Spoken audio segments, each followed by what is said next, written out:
You're eating again. Hey, this is Zac. And I'm Clint, and we wanted to thank Exoterra for sponsoring this episode of Colubrid and Colubroid Radio.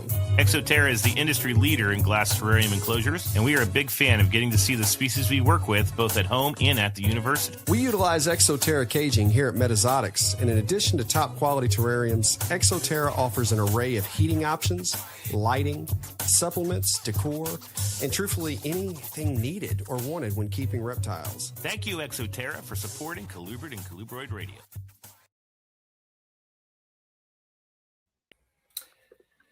Hello, everybody.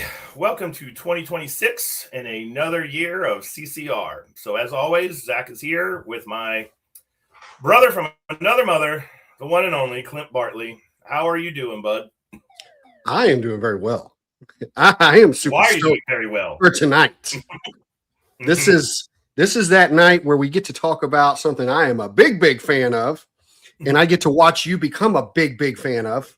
And it's just going to be great, buddy. So good episode coming. All right, cool. Yes, so everybody knows, first guest of 2026, we're swinging for the fences. We have the one, the only, Gerold Merker with us. And he's written several books, co-authored several books. I have all of the books. So if you're here, we got the first Alterna book, and we got Zonata, and we have Rosie Boas, honorary Colubrid for the evening, and then the second edition of the Alterna book. And if you don't have this, you need this. So get this. I've read this 3 times. Every time I get to the point where I'm writing a husbandry part of the Hognose book, I go back over this book and 2 other books, including the one I'm reviewing tonight, to kind of get inspiration for what my tone of voice is and everything, because I love it that much. So there you go. So, of course, though, before we get to Gerold, we have our normal 45 minutes of banter. Update-wise, I don't have many updates, but the updates that I do have are kind of fun. The first and foremost is, I said this sometime last year. I think it was late October, mid-October. I have bred obscure South American colubroids. I've bred hard-to-find North American colubrids. I can't get freaking ball pythons to make more ball pythons. So that was one of my goals for 2026. That's part of the reason why I got the ball pythons in the auction at Colubrid Fest. And I'll tell you, you are a true snake nerd when the common stuff makes you just as excited as the rare things. I was in here the other night, and I was like, oh, my God, I've got a lock. I've got a lock. And I was like, and, I called Colin down. It's actually his ball pythons. They're the ones that are breeding. So that's my one update. And then the other thing, and I'll be done quickly because this is the week before classes start at the university. So I've had 4 weeks, I'm doing air quotes, off. You don't really have time off during the holidays if you have a family, as we all know. But I lowered my head and was like, I am getting a chunk done on this Hognose book. And I read so many freaking journal articles again and went over all my notes, made this giant Excel spreadsheet of facts and organized it all so that as I'm writing, I can do sorts and things. I know you know all about Excel, Clint. And it's funny that it took me 2.5 weeks to do that. And I think I've only been writing for like 5 days, and I'm already down to 30 single-spaced pages. And then keeping that rolling, John Rice, Fathom Hogs, he's only an hour and a half away from me. He's the co-author with me on the Hognose book. John came to West Lib today, which was awesome. And I got to show him the Aquatic Conservation Center, which was a lot of fun. John keeps turtles too, so he liked seeing the spotteds and everything. And then we just sat down and BS'd and came up with deadlines. And we have a plan. We shall see if we hold each other accountable. But if we do that, book will be done, written by August. And I actually do think that is doable. So we'll see if it happens. So that's that. What's up with you? Real quick, I forgot to tell you, I got to see John last month. He and I Yeah, been to the show together. Real cool to get to see him. It was funny. He and I got to see two guys almost come to blows over a cart on being able to load their table to fall out at the end of a show. We're just both sitting there like, really? It's but funny times. But so out here things are, it's good. We had obviously had an incredible year, had an incredible final, so week 52 going into, the first few days of the year here. And it's, just boom, it was still incredibly busy. I think we're now going to be kind of stepping into that, what I call the January lull, where it's going to die down a little bit until February hits. So we're utilizing our time very, very well. And we have to. Wendy, my wife is out for the next few weeks. And she does so much out here. Yeah.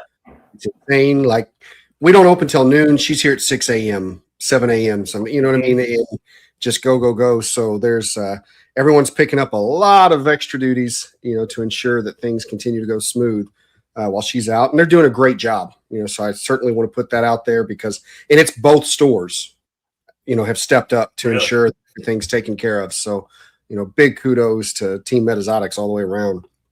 But we've got, a lot of nice projects that we're currently shifting and implementing. We've got our second intern is coming on board, and they're going to be running the ball python room as we get them developed too. We're completely upgrading our quarantine area. One, so that it makes more sense. And then two, I want to be able to bring in more frogs, geckos, things like that. And not have to really even put them out on the floor, meaning because we're going to be doing so many shows, I don't want to have to take things out of cages that are on the floor, do shows, and then I'm putting them right back. I don't like that. So we're kind of, moving some things around, making that happen. All good stuff. It's all about streamlining. That's kind of where my entire mind has been, with the, new year, new goals, new you, right? Losing the weight, shedding the pounds, right? So trying to make our processes make things easier for us. And, so far a lot of that's working, very quickly, and I'm proud of everybody for it. So as far as animals, I've found a couple new breeders that I can work with to get things outside of the snake realm. Some new frog species coming to me, all captive bred. So I'm excited about that. Captive bred tortoises, and some things that I'm like, all right, I love finding new captive bred individuals I can get captive bred stuff from, to continue to eliminate as much wild caught as possible when it comes to anything like that. And, in good quality. So really, across the board, really good stuff. It's kind of been a running around as fast as I can today and yesterday, and then part of tomorrow, because me and you fly out. We're going to Pomona. Yeah, we do. So, as I just said, Wendy's not here, and so everything she does has been dumped on the team. And then me and you are going to go gallivanting in California. And so the team has to pick up that too. So I wanted to try to get as much done as I possibly could to set them up, that was the first thing I said when you told me that Wendy was going to be out, was, oh God, you're going to be out too. Yeah. That's what Anna had a list of like her to-dos, and she gives me a list sometimes of, here's the things I need from Clint, and for Clint to do it. She says on mine was, show Anna how to be alone for a week. You know what I mean? So neither one of us here, but she stepped up. She's doing a great job. They all are. We're talking even things about taking transfer orders. So product orders from Henderson to Chandler and Chandler to Henderson. Wendy used to do all that. And that's, 30 minutes one way, which doesn't sound like a lot, but that's taking somebody off your floor, if you're trying to do these things. But we've got it handled, so it doesn't really affect anybody too bad, and going smooth, man. So yeah, nothing really new with the animals other than like you said, ball pythons are starting to lock up, and they're being paired, and we're starting to see a little bit out of our boas as well. 'Tis the season for them. I'm a little nervous, but it seems to be like this every year now with the temperature fluctuation. Yeah. So much up and down, up and down. I'm kind of afraid on what it's going to do with the colubrids if it doesn't fall and stay down there anytime soon. But, other than that, all good.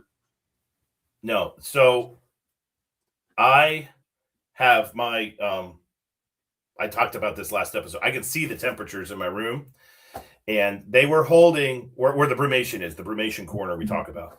And I was holding solid at 48, 45, 50.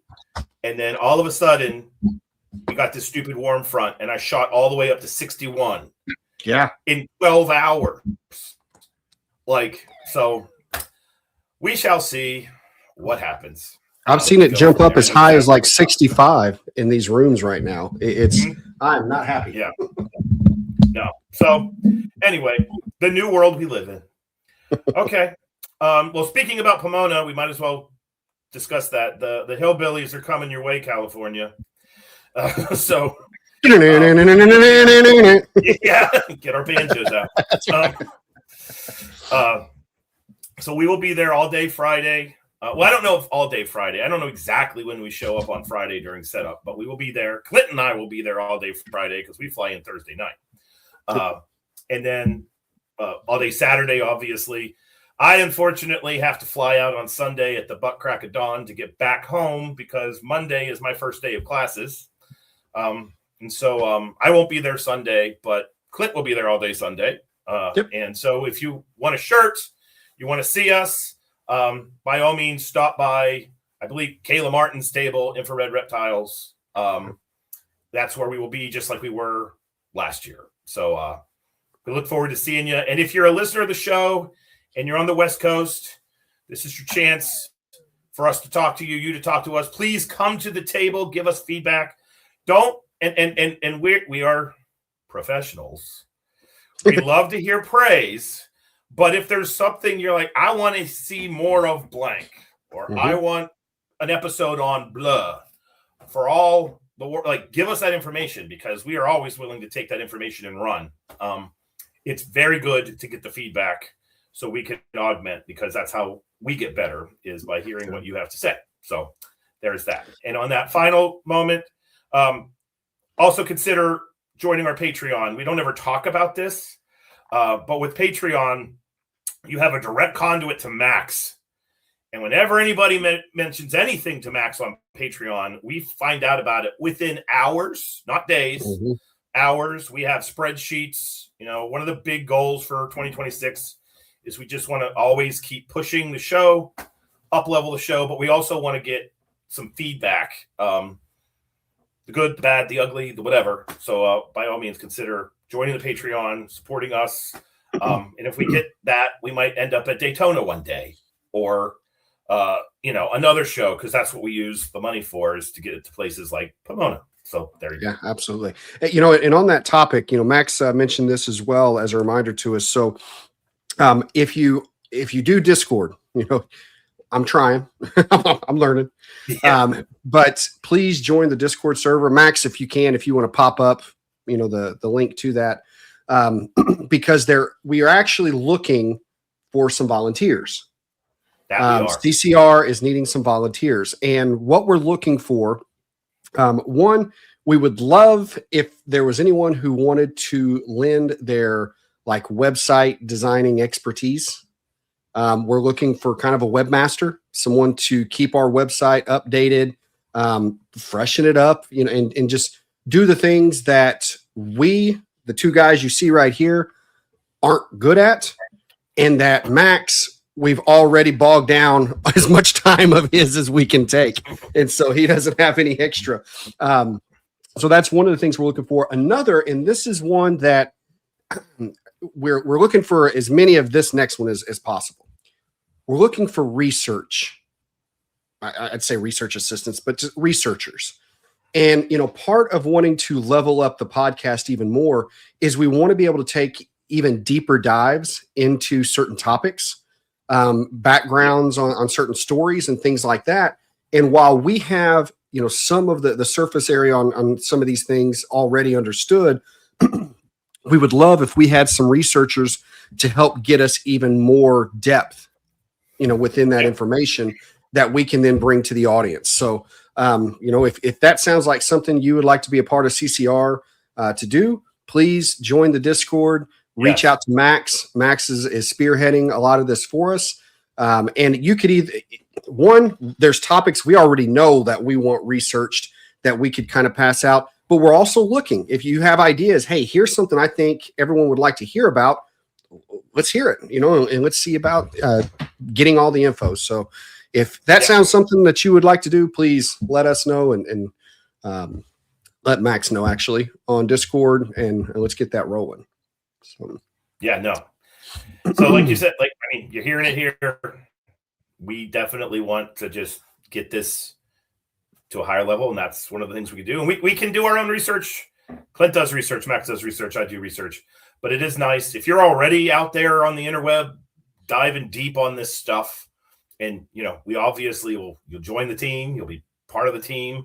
We'll be happy to, give you praise, credit, all that jazz. But there are a couple episodes that I want to do in particular that I just don't. If I can get the source material, I can go. But I have not had the time to get the source material, and I won't pull the trigger on those episodes until they are CCR quality. So there you go. Yep. Okay. You got it. All right. So with that being said, we can move on to science and market. Yeah, let's do it. Do you want me to do market first? Let me do the science update first. Sure. Because I know this is your big night, and I could just get mine. Not that I'm rushing through it, but you have the rest of the time, so you know how much you have. So you got it, buddy. All right. So we are now officially at the point where we've done enough of these that I will pick a book or pick an article, and then it's like the night, like minutes before the show, and I'm like, did I already do that?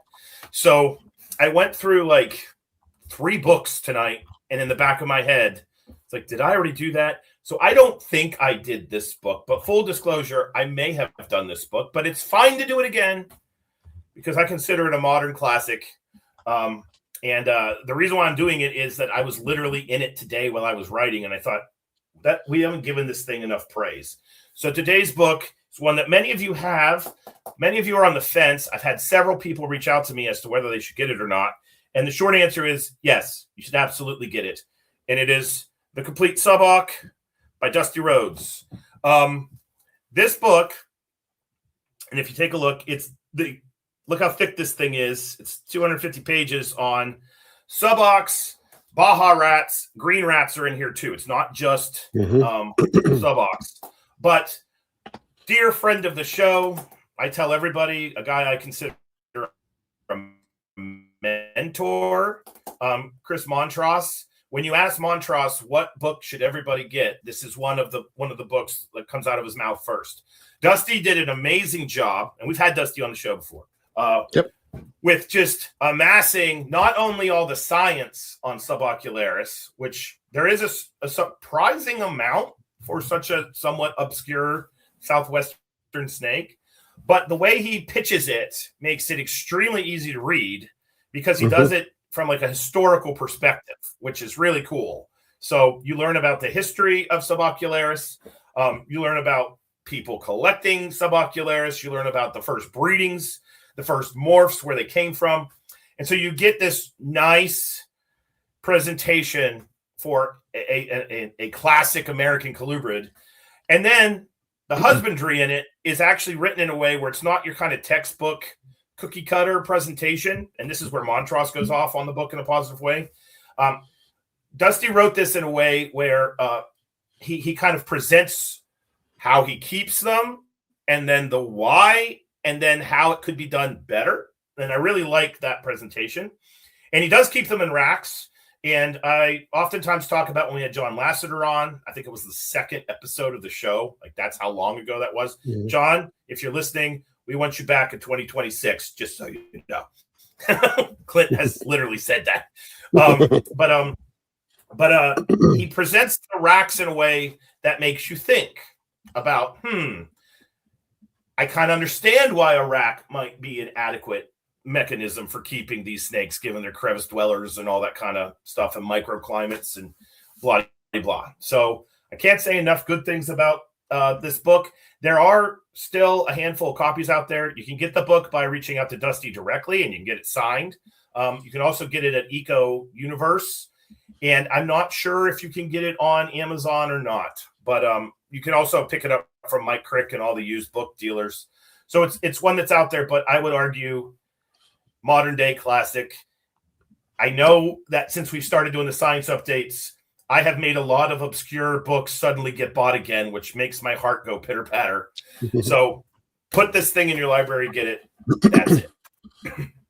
Nicely done. All yours, big guy.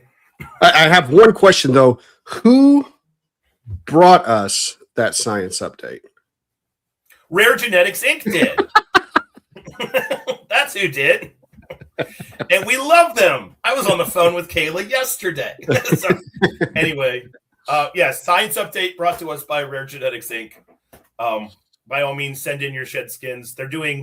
I was on their site not that long ago, and I saw hognose snakes, pitchophis, lamps, corn snakes. They're going hard and heavy with the colubrids, and we want to support our friends. So please send your sheds in. And then you need a snake sexed.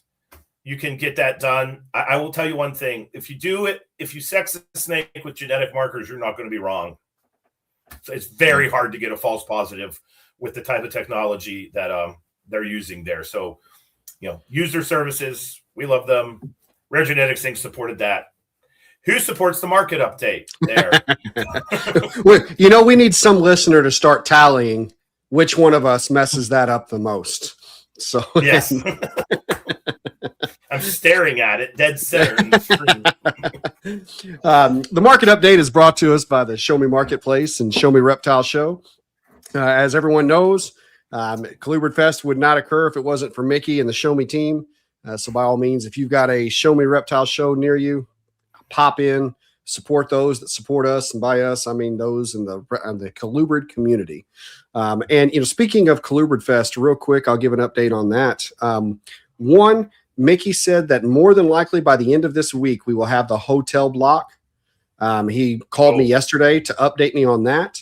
And we have, I think, now this is subject to change, but it looks like the hotel is probably going to be about $129 a night. So nothing crazy. And it's a hotel that's got a sky bridge to the venue. So it just, once you park, you're there, if you don't want to leave. So very nice. Yeah. Wonderful. Yeah. Very easy. Of course, it's the one that the freaking hotel's there. It's the Colubrid Fest that I don't need to have a hotel and I still have to drive and leave, at night. So yeah. Woohoo. Cool. Max, do you have vendors for us for Colubrid Fest? Do you want to throw those up?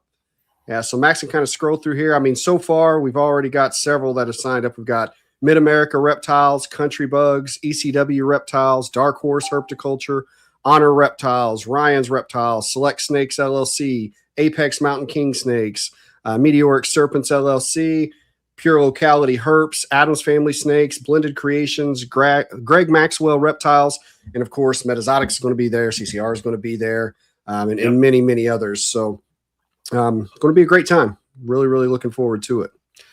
So let's jump into the market update because it's going to be a big one in the sense of not only is it the monthly with the numbers, but I threw some other stuff in here that I hope the audience is going to find interesting because it's a big piece for me. But that's not where it's supposed to start. Hold on. This is going to be my life next week. Yeah, I don't know what that happened. Why it started on my last. Here, let's get to it. Sorry, guys, I had it pulled up. For some reason, it started on the very last slide. Okay, let's try this again. Back here. There we go. And now share screen. If you're driving in your car, we're trying to get the PowerPoint to work. There we go. Yeah. Had it all set up and ready, just on the wrong page, apparently. Okay, so let's look at ball pythons and total listings. We always like to start there. Ball pythons, we see that continued movement on a downward slope on overall number of ball pythons listed. And I'll go over specifics when comparing January of last year to January of this year. But for those who are listening and not seeing this, again, we have our peaks and our valleys that occur with the seasonal changes. But overall, we continue to see that downward trend on total number of listings of ball pythons. Yep. And we see the same kind of trend that goes the peaks and the valleys when it comes to total. However, the total is still peaking higher than what the ball pythons are. And I'm going to go into that a little more in a bit. But to give you some exact numbers here, ball pythons, as of today, 34,639 ball pythons are listed. January of last year, 38,982. So we've looking at about almost a 4,000 drop in ball pythons listed over the course of this year. Total listings, 52,797 versus 53,599. So we're talking less than 1,000 drop in total. That right there is pretty neat. Tells us a story. Because looking at those numbers right there, with balls dropping nearly 4,000, but the total drops less than 1,000, it means others are picking up. Other categories are growing and starting to have more out there. So that's neat, because we all say we want the reptile shows to not be ball python only shows, right? And things like that. And this is showing that the market is continuing to move in that direction. That's pretty interesting. Yeah, absolutely. So colubrid listings. When we look at bulls and pines, we've got some more getting thrown out there. Now, bulls and pines really seemed in this past, it's probably been in the past 2 years, but really this past year, they've got a lot of heat. They're really becoming popular for a lot of people. So this rise here in availability is probably a good thing, because there's certainly a demand that's coming with that, at the same time. We did see here from November to January, we see a dip. So we have, fewer listed. And that's pretty common with all species, most of the species that we're going to look at here. Corn snake, same thing, a dip from November to January. Garters just kind of stay low all the time, but they still had a dip from November to January. In fact, I think I looked, and garters, 11 of them, it drops 11 every month. And so it's kind of funny. Now here's our anomaly. Hognose. Whoa. Hognose have not had a dip since June. Yes. Every month since June, it continues to go up, and we're over $4,000 now. We'll talk more about that. Let's see. House snake, same thing. A dip since November. Kingsnake, slight dip, pretty much flat since November, to be honest. Milks, pretty much flat, but a slight dip since November. Rat snakes, they dipped from November to December and then popped back at January, so pretty much flat. Other colubrids followed that same pattern. So again, the real anomaly and the thing that I'm watching here is right there. And that is that the hognose numbers continue to grow. They're not flattening. They're not having a dip point. It's growing when it should have dipped. Yeah. I did not expect more to be listed in January than there were in November. That surprised me. Can I speak to that real quick? Yeah. All right. So I lurk on Morph Market with the hogs, and there are a couple morphs that I like. Lemon ghosts are very high on my want to get list, and so I go on about every 4 weeks, do the whole spreadsheet search thing, and I noticed that it wasn't just that there were a bunch of hogs, a bunch of lemon ghosts and blah blah. People were moving out like breeders. Mm-hmm. So what's the deal with that? Because I may have just picked up a young adult pair of lemon ghost hognose snakes this week, and the price was extremely affordable compared to where it was a year ago. So any thoughts on that? Yeah, so I would say that, to me, that's not a sign of, oh my God, the market's going to crash and they're bailing. I'm not it's saying not that.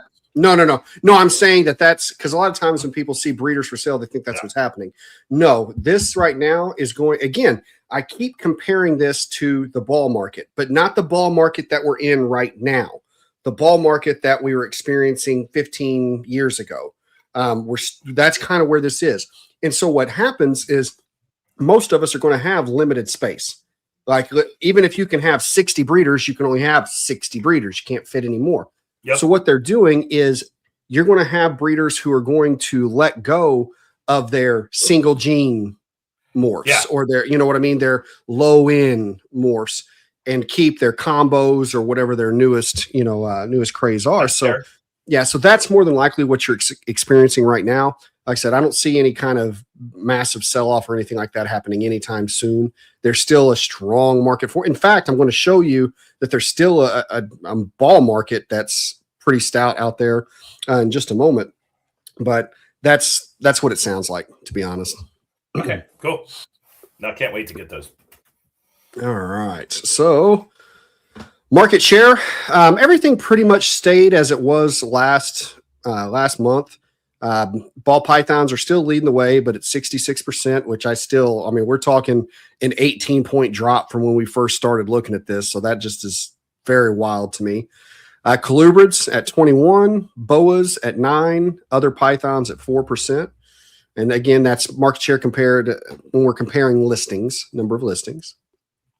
The colubrid market share, hognose, 38%, corn snakes, 27%.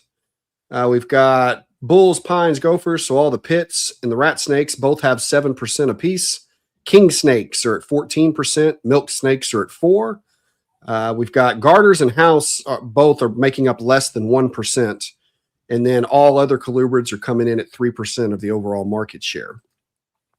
To give some kind of, just from December to January, so in the past month, there was a drop of 69 in ball pythons, and it actually increased its market share by 0.5 point. So, we're talking flat still. All other pythons dropped 148, 0.2 point market share drop. Boas, 175 fewer were listed in January than December, a 0.2 point market drop. Colubrids, 89 fewer listed, and they were flat, same market share as last time.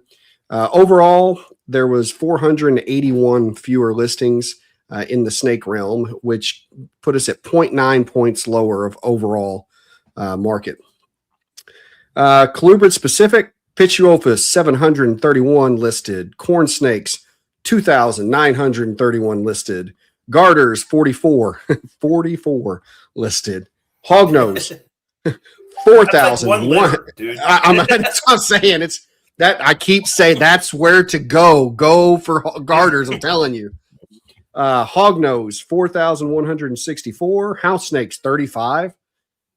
King snakes, 1,502. Milks, 458. Rats, 752. All others, 300.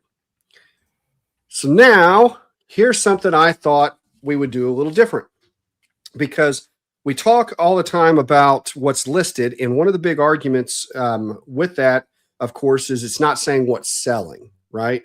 We're looking at what's for sale. Valid point. You can read your trends and, we can decipher through that. But I wanted to give some specifics. Okay. So obviously I think it's inappropriate for me to put dollars up here, but I'm going to share some of Metazotics results for last year to kind of, I guess, put things in perspective. So these are going to be our gross sale by percent, meaning I've kind of condensed some categories together. And what we're going to look at here is the overall sales percentage from our volume. So for example, animals made up 23% of the sales volume for Metazotics last year. Now, I will tell you, I think most quote unquote pet stores would tell you that's an anomaly, because typically actual animal sales are going to be a lower percentage of the overall volume for most. But of course, we're different. We operate different. We came with a much different approach. But animals make up 23%. Feeders, that is rodents and bugs, 23%. So basically, we had the same amount of money come in last year for feeders as we did animals as a whole. Damn. And if I broke that down into rodents and insects are more. They make up a bigger chunk than rodents do. Husbandry, decor, and dry foods, all lumped together, made up 17%. Oh, you know what? I got that separated out. I apologize. For some reason, I still have insect feeders over here. So, yeah, I'll have to figure out what I did there. But overall, insects were more. I think that's probably mislabeled right there. Habitats were 16%. Heating and lighting, 9%. Things like our meta merchandise, so like t-shirts, our services, toys and stickers, all made up less than 1%. But those are your biggies for sure. Here's some really neat things, when you really start breaking it down. So by volume in dollars, okay? Our largest category, when we just take the animal category and break it down, was colubrids. Colubrids accounted for 37% of all of our animal sales. Ball pythons, 24% of all of our animal sales. Boas, 8%. Lizards, which were real heavy with bearded dragons, 12%. Geckos, 7%. Inverts, 5%. Tortoises, 3%. Frogs, 3%. Now we can compare that to actual units sold. Now I had to pull inverts out of this equation because springtails, ISOs. Thank you. I'm like, why did I lose them? Isopods, those really skew these numbers. So with all those pulled out, we had a total of 2,300 animals sold. 2,308 animals sold last year, which again, I think most pet stores are going to tell you they don't come anywhere near that kind of number when it's, animals going. So while colubrids made up 37% of the sales volume in dollars, they were 593 total colubrids sold. Ball pythons only made up 24%, but there were 673 ball pythons sold. And I've got this at the bottom in a second to actually make these comparisons, but this is one of the things I wanted to point out where the dollar each ball python sells for is obviously lower, but don't think for a second that means that market's gone, because it's not. I mean, we're Metazotics. If there's anything we're freaking known for, it's colubrids, right? Mm-hmm. Yet we still sold nearly 100 more ball pythons last year than we did colubrids. Let's see. Yeah. 500 geckos, 81 boas, 261 lizards, 157 frogs, 41 tortoises, and 2 pythons. I need to up my python game. I think MPR would be very disappointed in me right now if they see this episode. Yeah. All right. So just to kind of now put these side by side. So ball pythons made up 24% of our sales volume, and they were 29% of the animals sold. So they had a negative 5-point differential in what they actually brought in. Boas, 8% of sales volume, 4% of the animals sold, a positive 4% differential there. Colubrids, 37% of the sales volume, 26% of the animals sold, 11-point difference there, and the best by far. I mean, so obviously colubrids for us are really the best moneymaker when it comes to the animals. Frogs, 4% of the sales volume, 7% of the animals, a negative 3-point differential. Geckos, 7% of the sales volume, 22% of the animals sold, negative 15-point differential there. Lizards, 13% sales volume, 11% of the animals sold, so a 2-point differential. Pythons, 1% sales volume, 0% animals. Really, it's 0 to 0, so there's no change. Whoop. And turtles and tortoises, 3% animals, 2% our volume of animal, so 1% differential. Finally, current trends and patterns. First show of the year came out strong for us. Now, this was, if it was timed right, and what I mean is the show that we did here in Evansville, it was the first Saturday in January, which means it was still the weekend of Christmas and New Year's break for everyone. So that was perfect timing for that to hit if it's going to be a January show. Now, can I say that the rest of the January shows are going to be strong? I can't.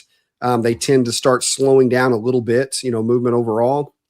But first one was strong, so hopefully some others got to feed on that too.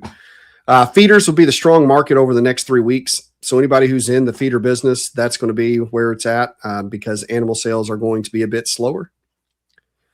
Hognose scare me. That's kind of where I'm at on this now with seeing the fact that it continued to grow from November to January is that makes me a little nervous on that particular piece. Weather is back and forth. Use it when you can. So when we have these spikes that we're complaining about for brumation, that's the perfect time to get animals shipped, to you, anything like that. So capitalize on it when you can. 30 to 60 day advice, update your picks. If you got animals for sale right now, if you're a colubrid breeder, you probably don't have quite as much to do as you normally do because things are sleeping. So update pictures of the animals that you have for sale. If they're colubrid and it's been 4 months, they probably look better today than they did 4 months ago, if they're babies. So, snap fresh pictures. Order your show and shipping supplies now. That way you are prepared, whenever this season is going to hit, because it's going to hit a month from now. In February, it's going to take off because taxes are typically going to be in by then for most people.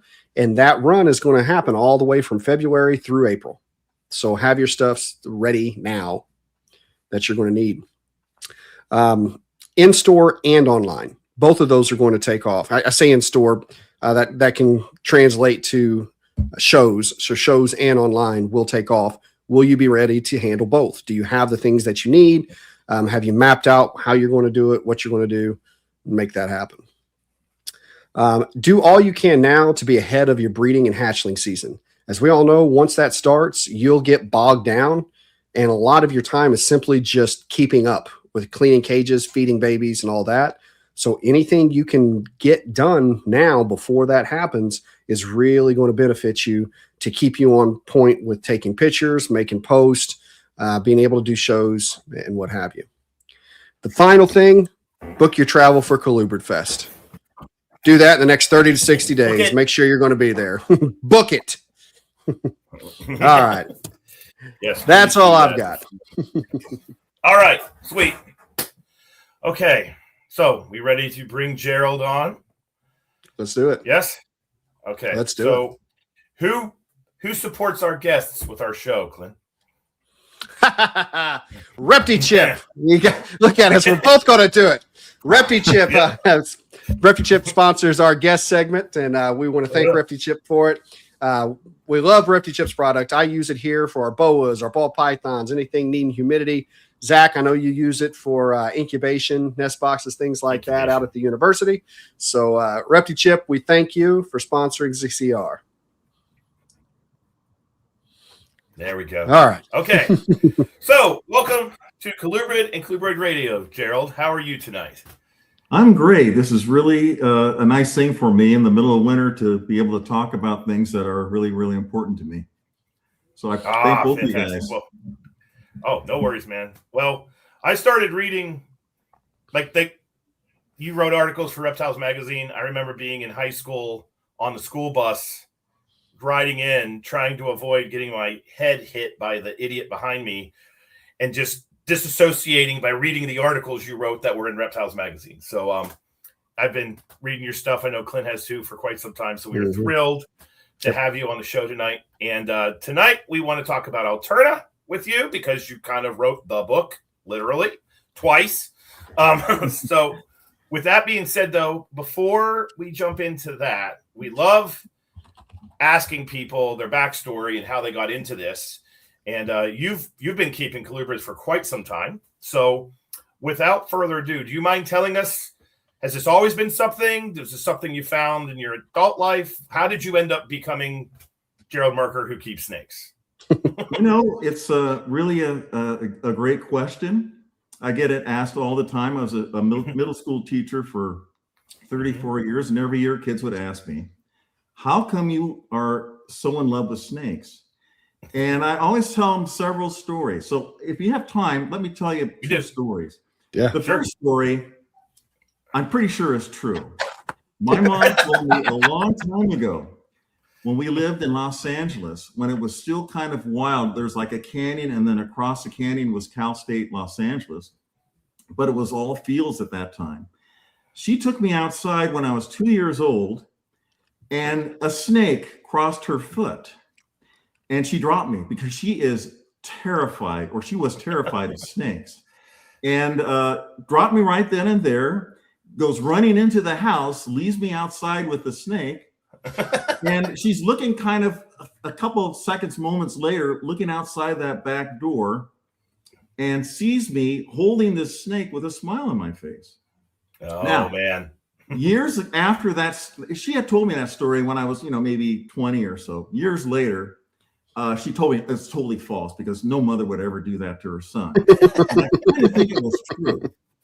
And as far as tricolors, when I was a kid, of course, growing up in Southern California, the big game for me was being able to find a California mountain kingsnake. Mm-hmm.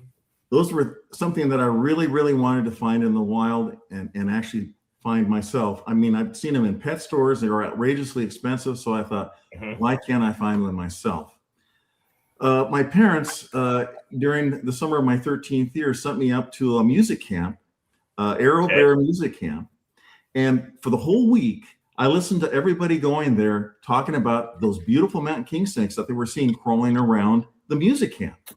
And of course, I personally never saw one until the final concert date, when we had a big concert, and the man in charge of the camp gave his farewell speech to all the parents, because all the parents were there to listen to the concert.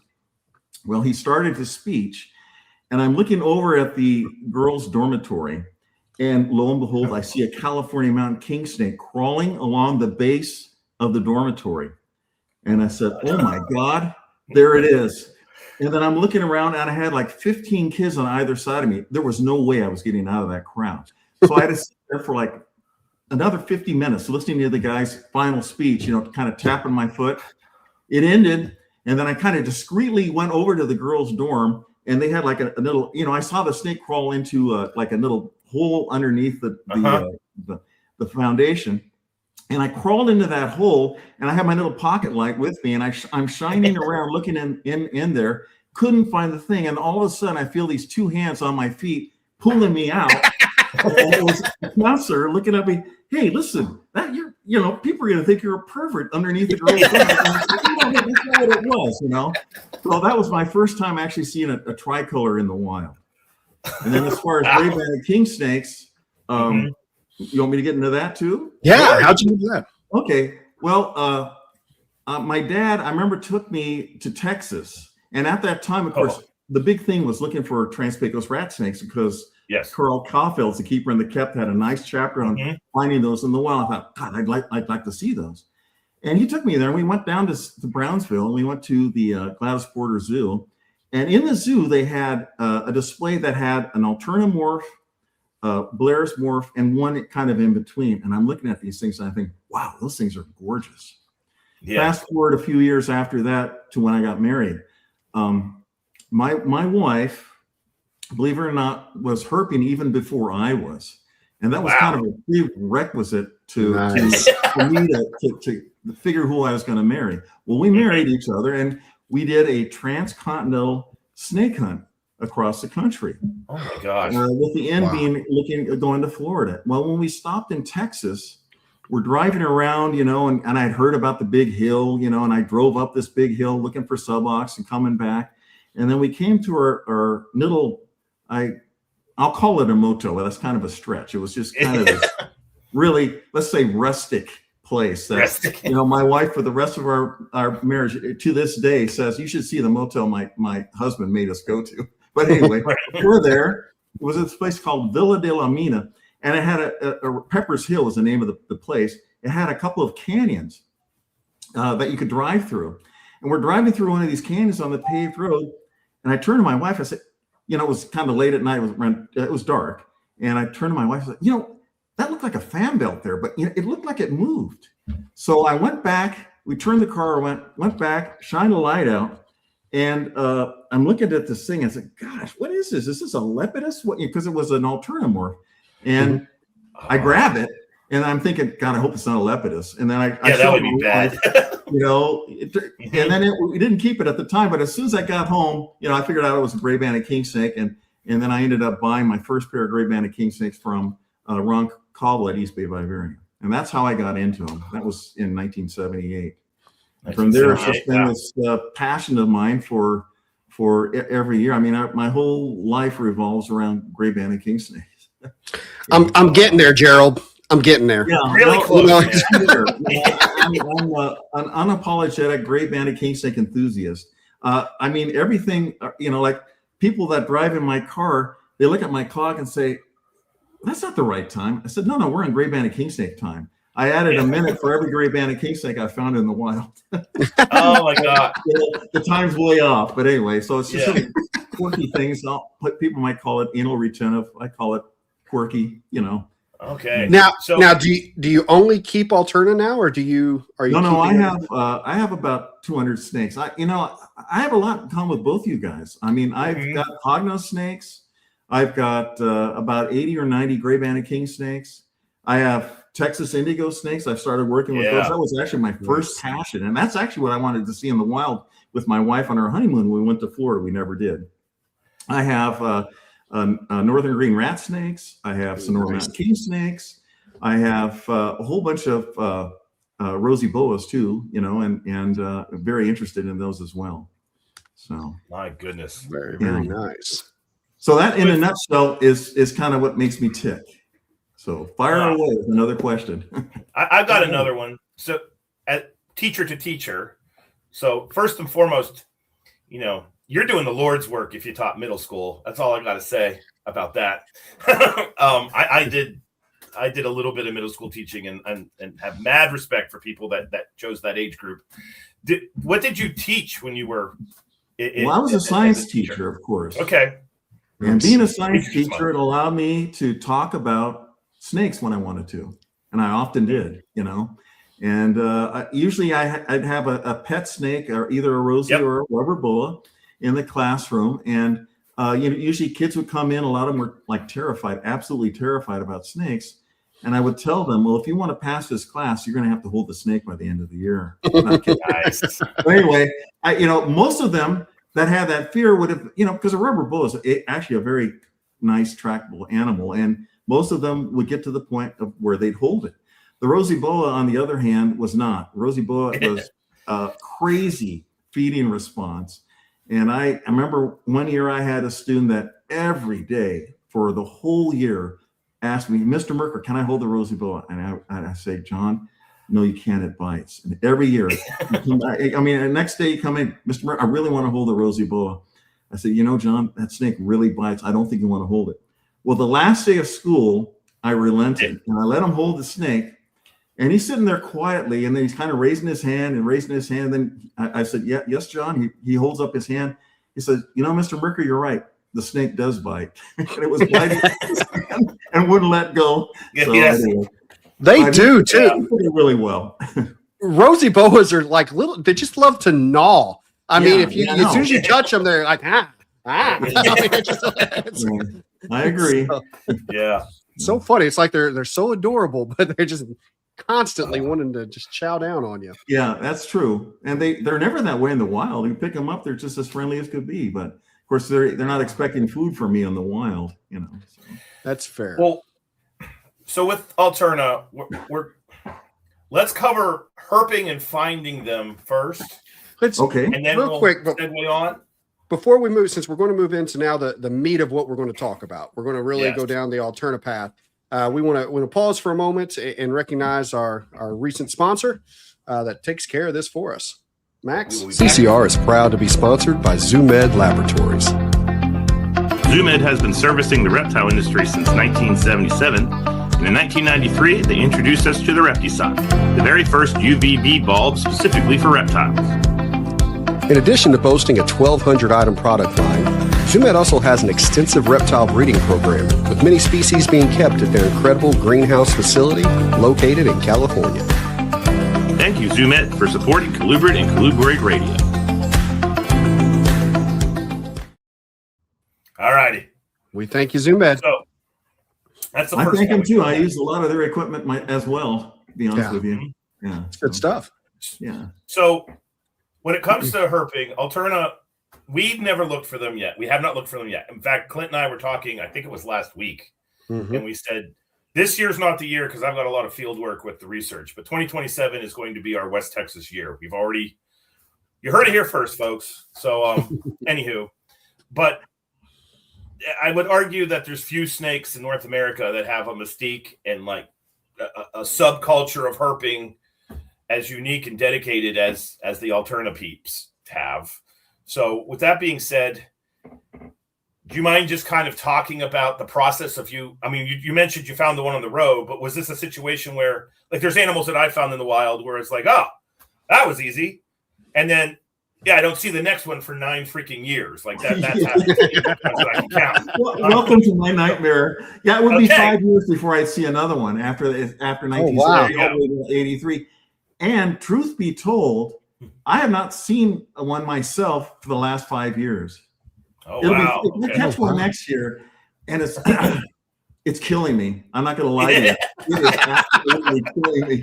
You know, and I fear the day when I mentioned that to somebody and they say, but hey, wait a minute, you wrote the book. Aren't you an expert? You know, well, I did write a book, but doesn't necessarily mean I'm an expert at finding them. In my life, I have found 63 live ones and 14 DOR. That's from when I was 23 years old or 22 years old to now when I'm 70. What was the secret to success? You got me. You know, right place, right time. Go there. It's crummy. It's dry. There's a full moon out. There hasn't been rain in weeks, and you find like 3 or 4 of them in a week. And other years, it's wet, it's moist, it's humid, it feels like really snaky. You're seeing all this other stuff, and you can't for the life of you find one. All I can say is, first of all, I'm not a great hunter. I've just had a lot of luck over the years. You know, I've had years where I've caught 4 or 5. I've had other years where I'm really happy to catch one. Next year, if this year, if I'm fortunate enough to go there and find one, I'll be very happy if I can find one because it's been that long since I found. That being said, there are certain things you do look for. Of course, you want to have recent rain. That's a huge plus. You want to have the right temperature. Can't be too hot. The hottest it's ever been when I found one was 88 degrees Fahrenheit. That's the warmest. Now I've heard of people finding them when it's in the low 90s, but that's really the max. You know, best temperature is right around 80 or so. Just probably like a lot of other colubrids. You know, if the barometric pressure is really low, that's always that can always be a plus. You know, so those are a few of the things that you look for when you go looking for them. And then you want to be in the right place. Nowadays, you know, you can't really road cruise them. You're not allowed legally to road cruise them. You are allowed to wearing a reflective vest and a headlight and having the proper hunting license.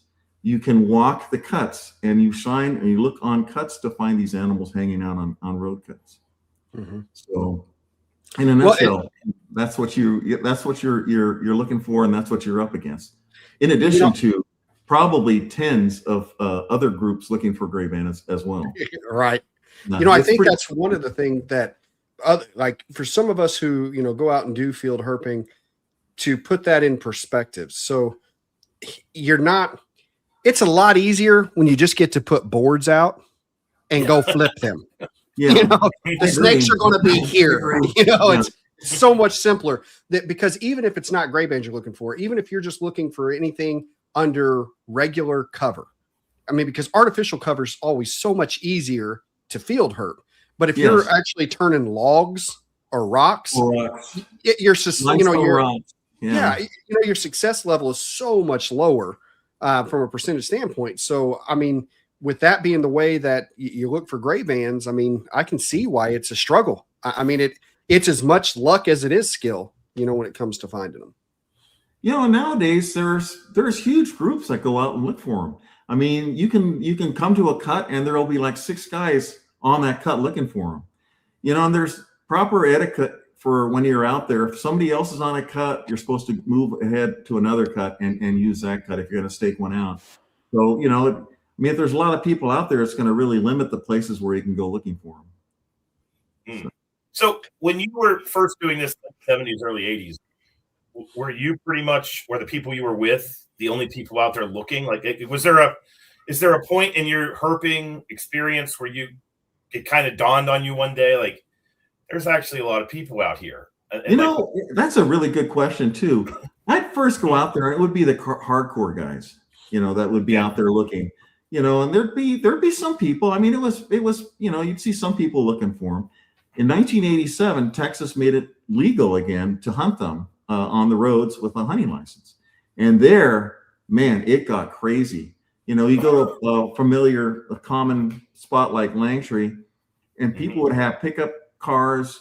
And I remember one guy would drive by, he had a pickup car, and he had some lights underneath the frame that he would turn on and would light up both sides of the cut.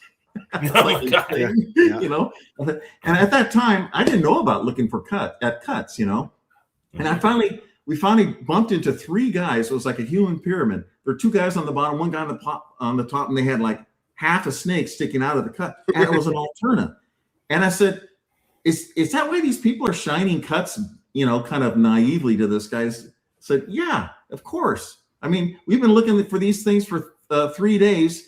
And yeah, this is the first one we've had a chance of getting. Now leave us alone so we can focus on the snake. So I said, okay, fine. So we went up to the next cut, and we just thought, well, let's give this a try.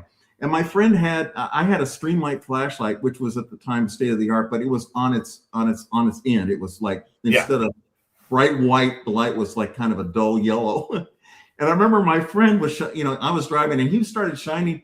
And I looked up there, and it looked like there was this black, again, fan belt right underneath where he was shining. So I grabbed the flashlight and moved it down, and lo and behold, it was my first light phase alternative that I ever caught. Nice. 1987. Nice. So yeah. So I said, this really does work. So the next year we came armed with, heavy duty Streamlight,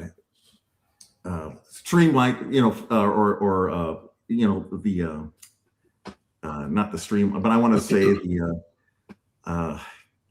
really powerful lighting. I mean, really strong lighting that you could plug into the cigarette lighter, and you'd shine it out there, and it would hit a bat, and the bat would just fall down to the ground dead. Or it seemed like, we came out with those, and man, we could not find one for the life of us. And the last night we were there, we were walking along a cut, and one was just sitting right on the side of the road that we found that year. Oh wow!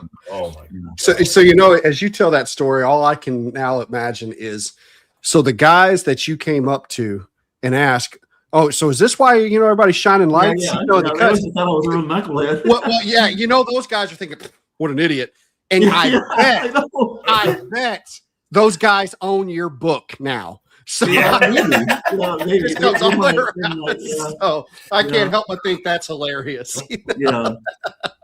Well, in my life, I've caught 15 shining, but that first one that I actually saw up there, where I moved the light down, that was the only one that I've ever personally felt responsible for shining myself. All 14 of the other ones were either my son or my wife that had shined them on a cut while I was driving. So yeah. But okay, yeah, so half of them on the road that I've seen alive, and DOR, obviously all of them were on the road that I found DR, except for one that I walked dead.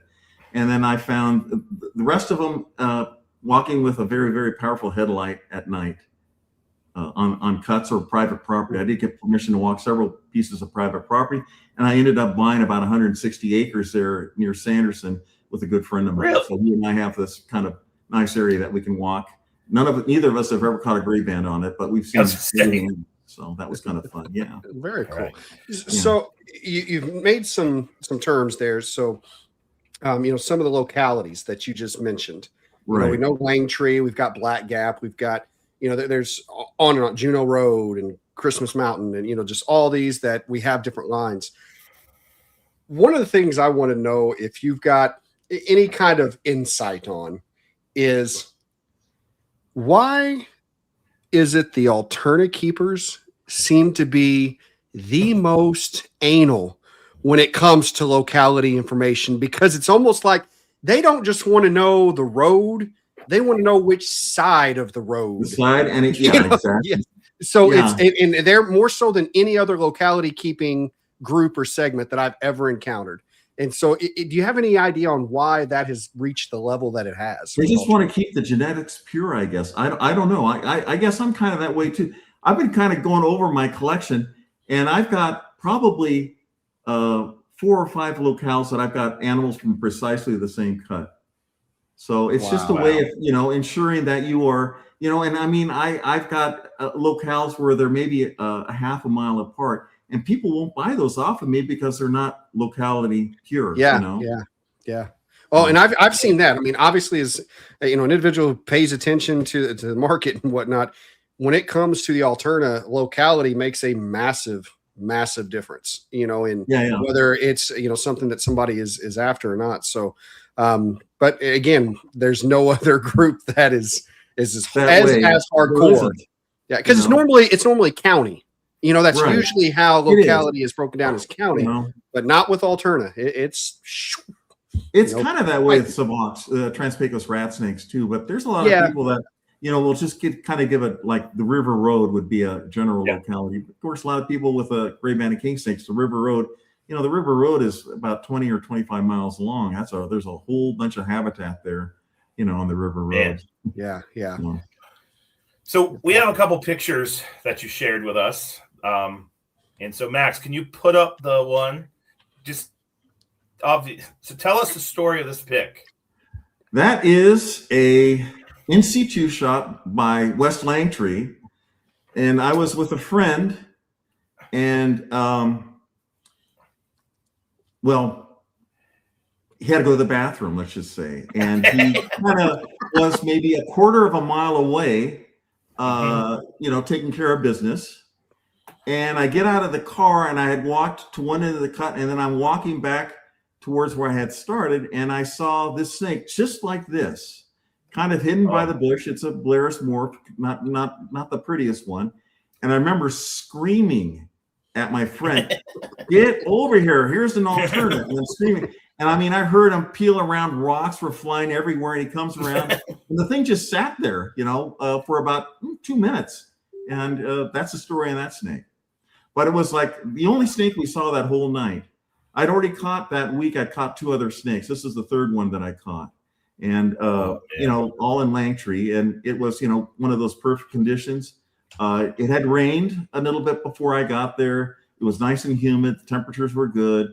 And other nights, there were lots of snakes moved. But this night, we had walked. This was about 1:30 or 2 o'clock in the morning. We had walked probably 6 or 7 miles at that time. We were so amped, we just kept walking the rest of that night until sunrise. Didn't see another snake. And that's the story on that snake. So we have one other field shot, if Max can bring it up. It's the one that was not a field shot. Well, let's see what this shot is. Yeah. I think it's a field shot. Could be it. That is a field shot. Very good. Yeah. Yeah, that was actually number 4 that I caught that week. After it was 2 nights after this one, and this is back towards Langtree. And we're just walking along, same friend. He picked the wrong side. I picked the right side. And I'm just walking down there, and it was on one of these things that, these horizontal grooves that I call Alterna highways. And here was this little juvenile female light phase, and called him over, and there it was. It was maybe 5 feet up, so I could grab it pretty easily after, he had a chance to take a look at it. And that was the first snake we saw that night. We went on to see probably 10 other snakes, but no more gray bandits. That was the only one that we saw. And then final pick that you provided us. There's got to be a story behind this one, because you were obviously outside a hotel door. The blank eating grin, that was me back in 2002 when I caught my first really, really outstanding looking Highway 277 Grey-Banded Kingsnake the night before. The story on that snake is that another friend of mine had caught like 4 from 1 a.m. to 2 a.m. 3 nights before this picture was taken. And he ended up stopping at my car, and I congratulated him on the success. And I said, what was your key to success? He said, just keep at it.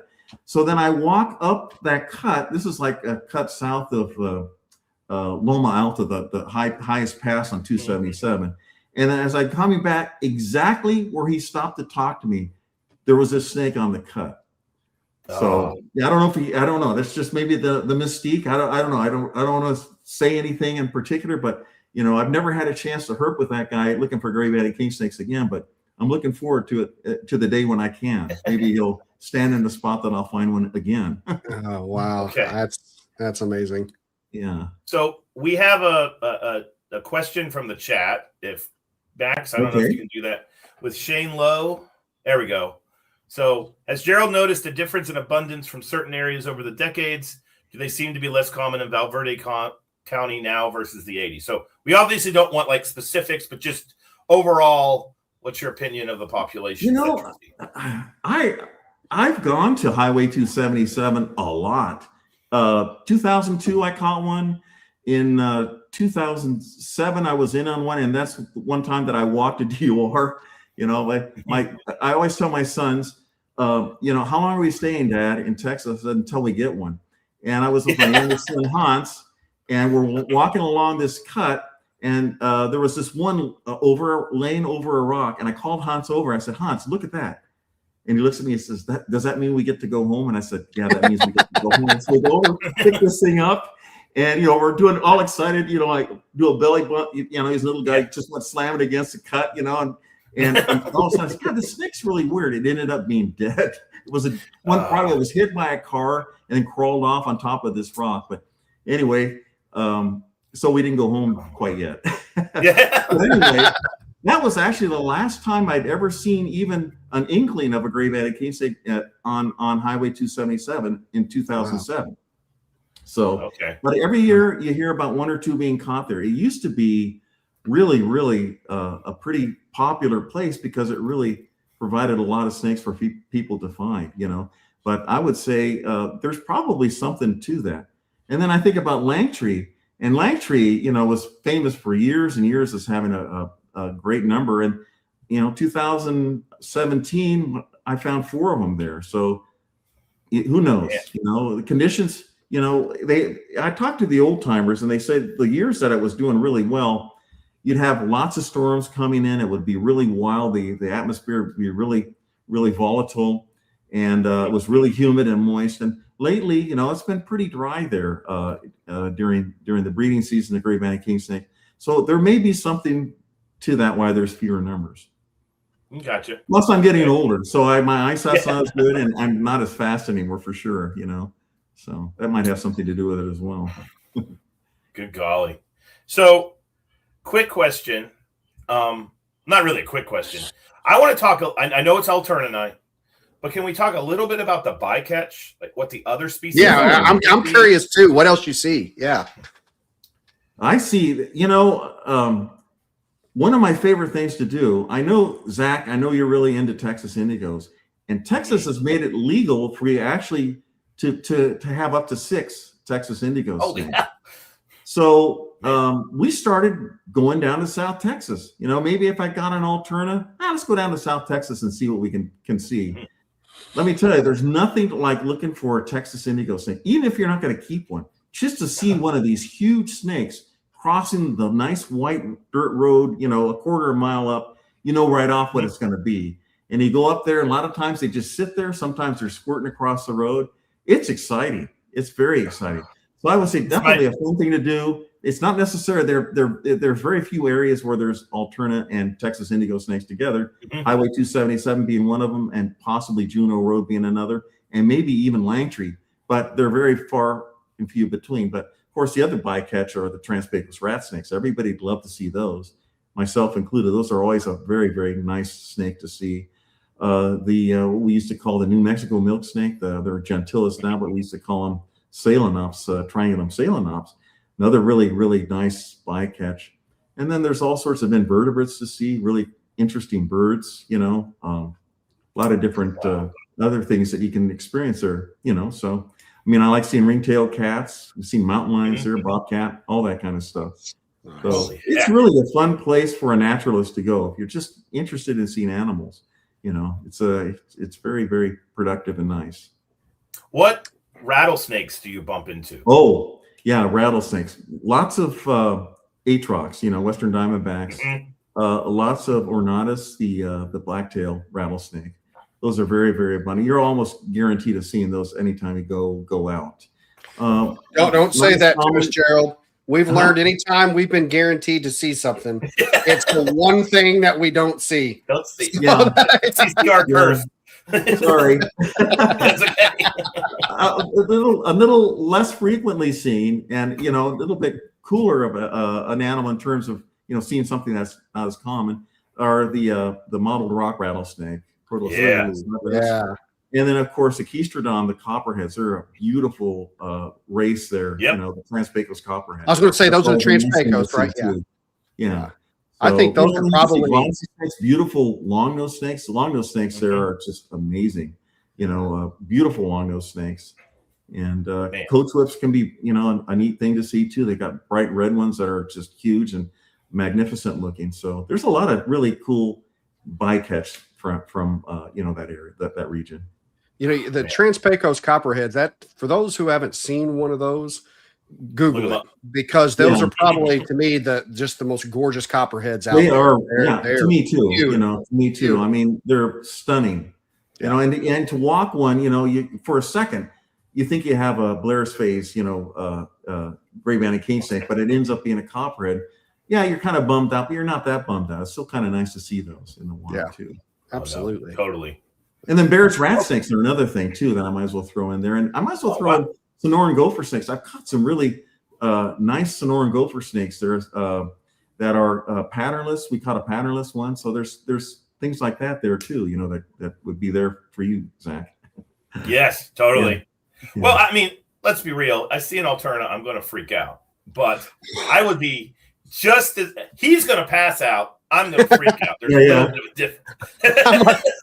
I'm like, your friend was off using the restroom. If I'd been standing there and saw that Alterna, I'd been using the restroom. So I had to use the restroom shortly thereafter as well. So that's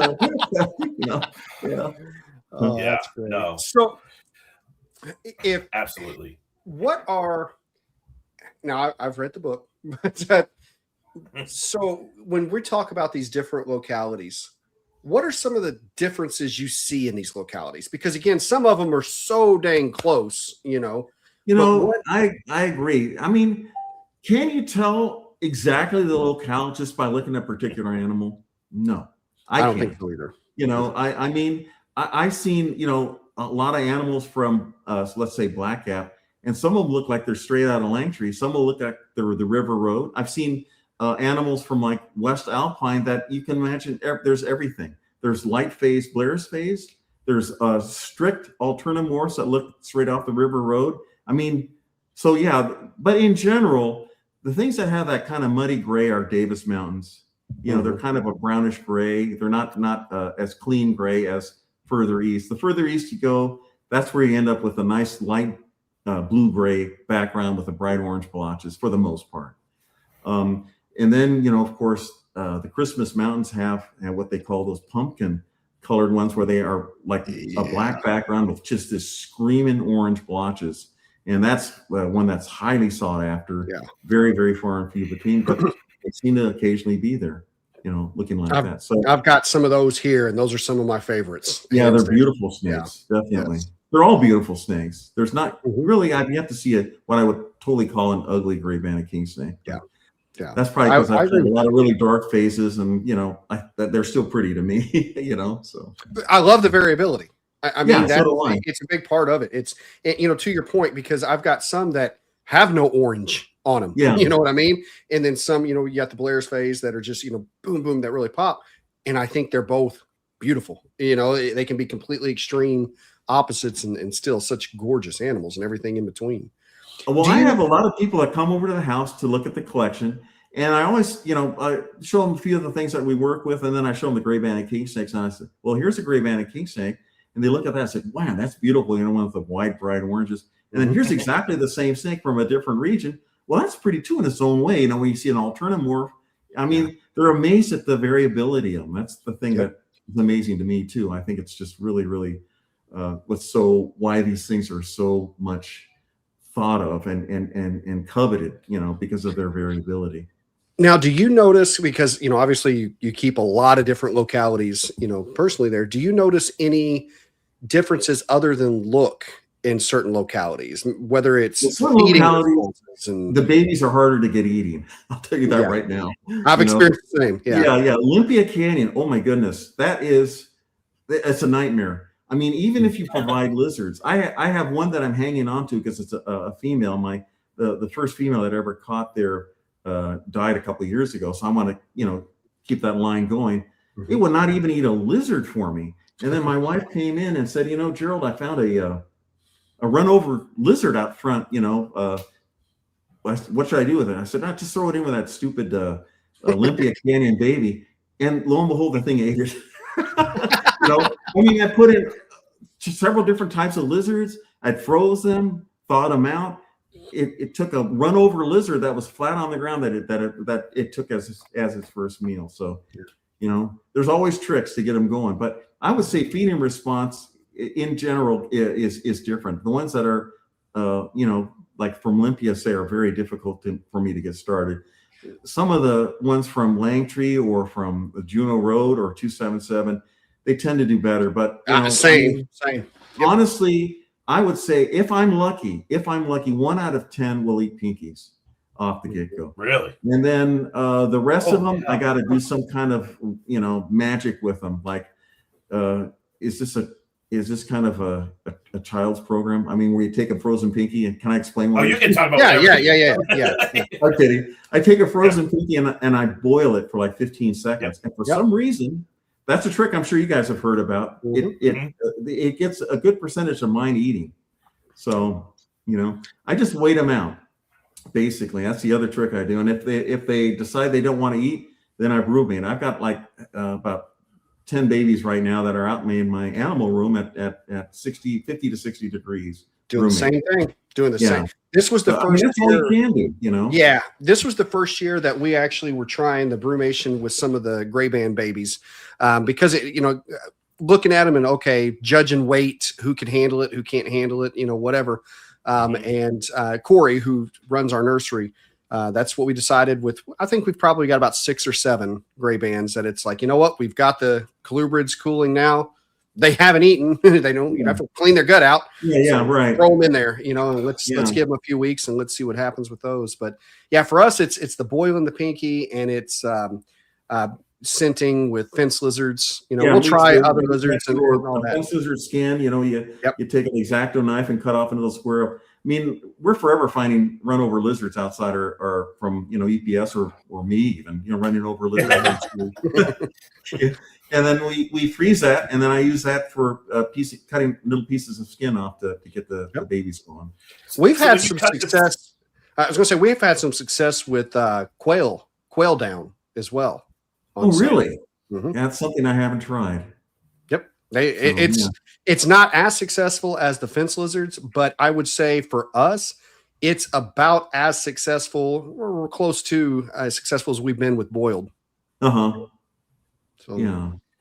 Question about I just want to know who discovered the boiling thing. I mean, I don't know. Somebody all of a sudden that made it. That's have you tried frozen boiled pinkies before? I said, who even thinks of that? But, it's worked really great. I mean, I'm a big proponent of it nowadays. So it works on hot dogs. Why wouldn't So when you're cutting the skin, are you actually you're using the actual lizard skin, not a shed skin? Okay. The lizard skin. Because we've had people on before that talked about shed skins with baby lambs. I've tried the shed skin. It seems like it should work, but I'm trying just little squares of skin that I cut with an X-Acto knife, and then carefully place on probably a frozen boiled pinky on the head. and Yep. try Have that. you ever done the thing where you blend up the lizard and make a puree? And Yeah, dump I it down can't in do that. I can't do Can't that. do You know, my Okay. wife, first of all, wouldn't loan me the blender, but secondly, you know, And she calls herself a herper. yeah, I mean, I sold a Grey-Banded Kingsnake to a guy. I said, "Well, it's eating frozen boiled."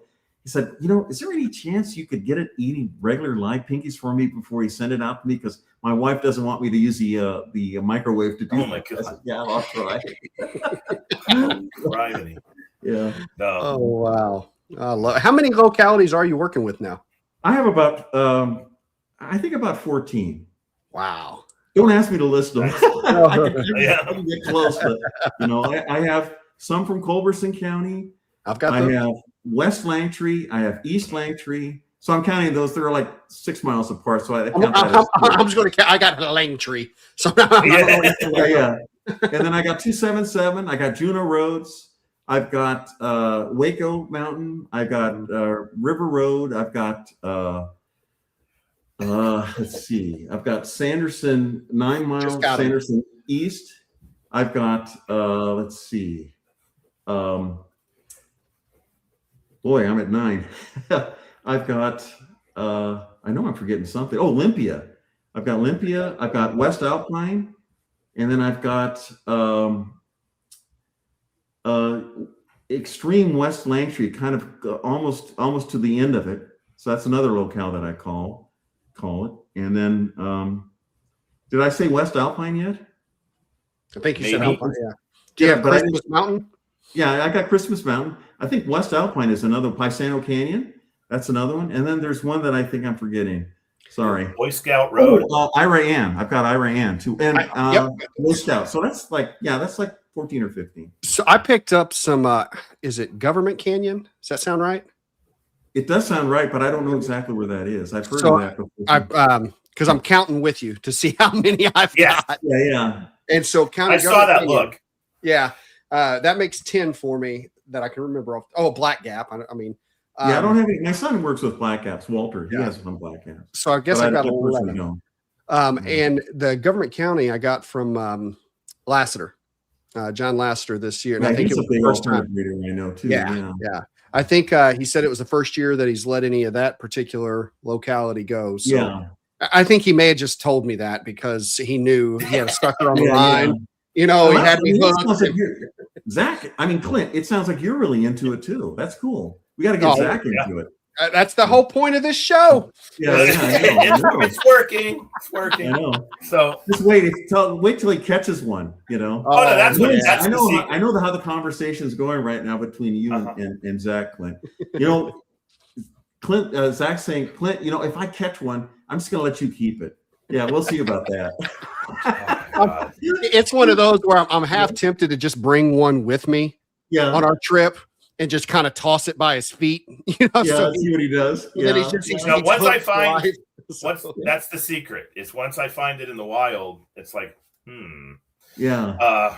we got to Me go too. there. So no, like Pacific gopher snakes, which is like the most freaking common snake in California. We found our first Pacific gopher snake last year, and I got into this massive Pitchophis kick. That's my Alterna currently. Yeah, And I yeah. was like, I just want normal looking, basic pitch, like Pacific gophers. And those are for us in the East, a remarkably hard thing to find. You know So- what? There's nothing wrong with that. I mean, that is a beautiful snake. I mean, they have oranges on them. They are Oh, yeah. absolutely stunning. You know, so there's nothing wrong with that. That was one of the first snakes I caught as a kid. You know. Well, and that was Yeah. that was our bonding snake right there, Zach. That Yeah. was because he Yeah. and I found that one together. Mhm. You know, it was a joint effort of lifting at the same time. And we said literally before we picked up this board, Pitchophis. this is going to be our Pitchophis. Picked it Yeah, up, yeah. and sure enough, there it was. So, Yeah. I mean, it was Was great. that in January or was that late? Oh, no, later? no. That was in Okay. May. Oh, May. Yeah. Okay, yeah. Roy Yeah. Blodgett, if you know him. Yeah, I know him. up Sure. north. Yeah. Yeah. Him, Kayla, and our friend Kerwin, we came out and spent the week. Yeah. Well, 4 days we did a California blitz, which it's that Cali's about as different as from Appalachia as you can get where Yeah. we're at. So it was And wonderful. we were stoked. Yeah. Yes. Yeah, it's fun herping in California too. I mean, that's where I, every year I start herping in February in California. So yeah, I can't do that. yeah. No. Yeah. The thing that I love about, like, I haven't been to West Texas, but I've heard New Mexico and Arizona and parts of the desert in California now, is like over here where Clint and I are, there's just so much freaking vegetation that you can't see the ground, and there's leaf litter everywhere. And so the snakes are just, they can get out of view. And I don't know, but for some reason, when I'm in the desert, any of those places, this is why I want to go to West Texas. It's just not that it's easier. It's almost like it's more rewarding. Like you get skunked snake hunting where I'm at in Appalachia all the time. Like we get a garter snake or a ringneck and we're like, woohoo, winter day. So the fact that you can go out at night and shine a cut or walk a canyon, there's a great big rattlesnake sitting there, and then there's a long-nosed snake down the road or whatever. It's wonderful for us because I tell everybody, one of the reasons why professionally I got my master's in herpetology, and then I jumped to crayfish while I was getting my master's, was I learned as a scientist, at least, snakes are really freaking hard to make a living on because you got to find a bunch of them for your sample size. I was like, crawdads, here I come. I flip one rock. I spend 10 days, I find one snake. So but that makes sense. Out there I mean, I work with lizards for my masters, because they're easier to find than snakes. Yeah. No, totally. Well, and that's where, whenever there's a targeted species out there, it's, to me, I can't help but kind of chuckle whenever I see people disappointed that they flip and here's this snake, but it's not the snake they're looking for. When honestly, like if we were out looking for gray bands, great. But if someone asked me, hey, what are you guys out looking for? Snakes. Yeah. I don't care. If I flip and see a snake, I'm excited, whatever it is. I to this day, and I've done it since the 70s, I log every single snake I find in my field notebooks. Every single snake, try to write as much as I can, locale, temperature, et cetera, et cetera, et cetera. And so, for me, I'm kind of the same way too, No, very cool. I just like going out and looking for snakes. Yeah. No, it's wonderful. Yeah. So if we can, since we kind of, we headed that direction, let's just dive full in on husbandry, if you don't mind. Yeah, I don't mind. So as far as keeping an adult, we'll just start with, you have an adult, it's eating. We'll circle back to getting the difficult ones to eat again. What is your basic Alterna setup? How do you keep them? Obviously, you've got a large colony, and I know how you keep them because I read your book. Yeah. But for those who haven't read the book, and want to hear it straight from the guy himself, what's your husbandry practice like? Okay, I try to keep my Alterna in a rack system, and I use Freedom Breeder and I use ARS racks. I think they're really good, and I think ARS slightly gets the edge because I've never had a snake get out of an ARS rack. I've had numerous snakes get out of the Freedom Breeder rack until I started using Velcro on the very front and on the very back where the cage slides into, and that prevents the snake from getting out. So we try to go with boxes that are, if you look at the perimeter of the box, it's twice the length of the snake. That's kind of a general rule that we go with. So like if the box is 20 by 30, then we put it up to a 50-inch snake in that. I have very, very few snakes Alterna that are big. So most of the boxes are bigger than the bare minimum that I would require for one. Yeah. I use I'm going to try this ReptiChip that you guys are talking about because I don't know if it will work well for gray bands. I hear they don't like dusty substrates, but I have yet to find something I'm 100% happy with. I was for years using a big advocate of Carefresh as a substrate, but Carefresh is very drying. And it doesn't look all that great. So then we moved over to like shavings or the aspen, shredded aspen. Use that too because they can kind of burrow into that. Substrate, as long as it doesn't get into their mouths or that kind of thing, or they don't ingest large amounts. I think you're doing okay as long as it's not something like cedar, obviously. Yeah. And then I have a hide area. They got the heat tape underneath the box, and then I have a hide area, usually on the warm spot, and then I have a hide area on the cooler spot of the cage. Water is always, of course, towards the cooler end of the cage. My background room temperature is from 70 to at the most maybe 80 in the summertime, but usually it's right around 70. Right now it's about 55 to 60 because everybody's in brumation. I give a warm area. I set the temperature of the warm area at about 80 degrees, no warmer than 80 degrees. And I also will supply a lot of times the animals with a little like a plastic Tupperware container that's got a hole twice the diameter of the snake and some damp sphagnum moss in that to help with the shedding process. And they seem to use that, on and off. Sometimes they want to be in a moist area. Other times they're in the warm hide. Other times they're in the cool hide. And that's basically it. I feed them once a week. Most of the time they eat frozen thawed mice. And I do raise about 50% of the mice myself, so I have pinkies available. And if the snake is starting to rub its nose, I try to figure out if it's unhappy because it doesn't have enough hide areas. But usually they do really, really well as adults. Can I give you the one exception that I had?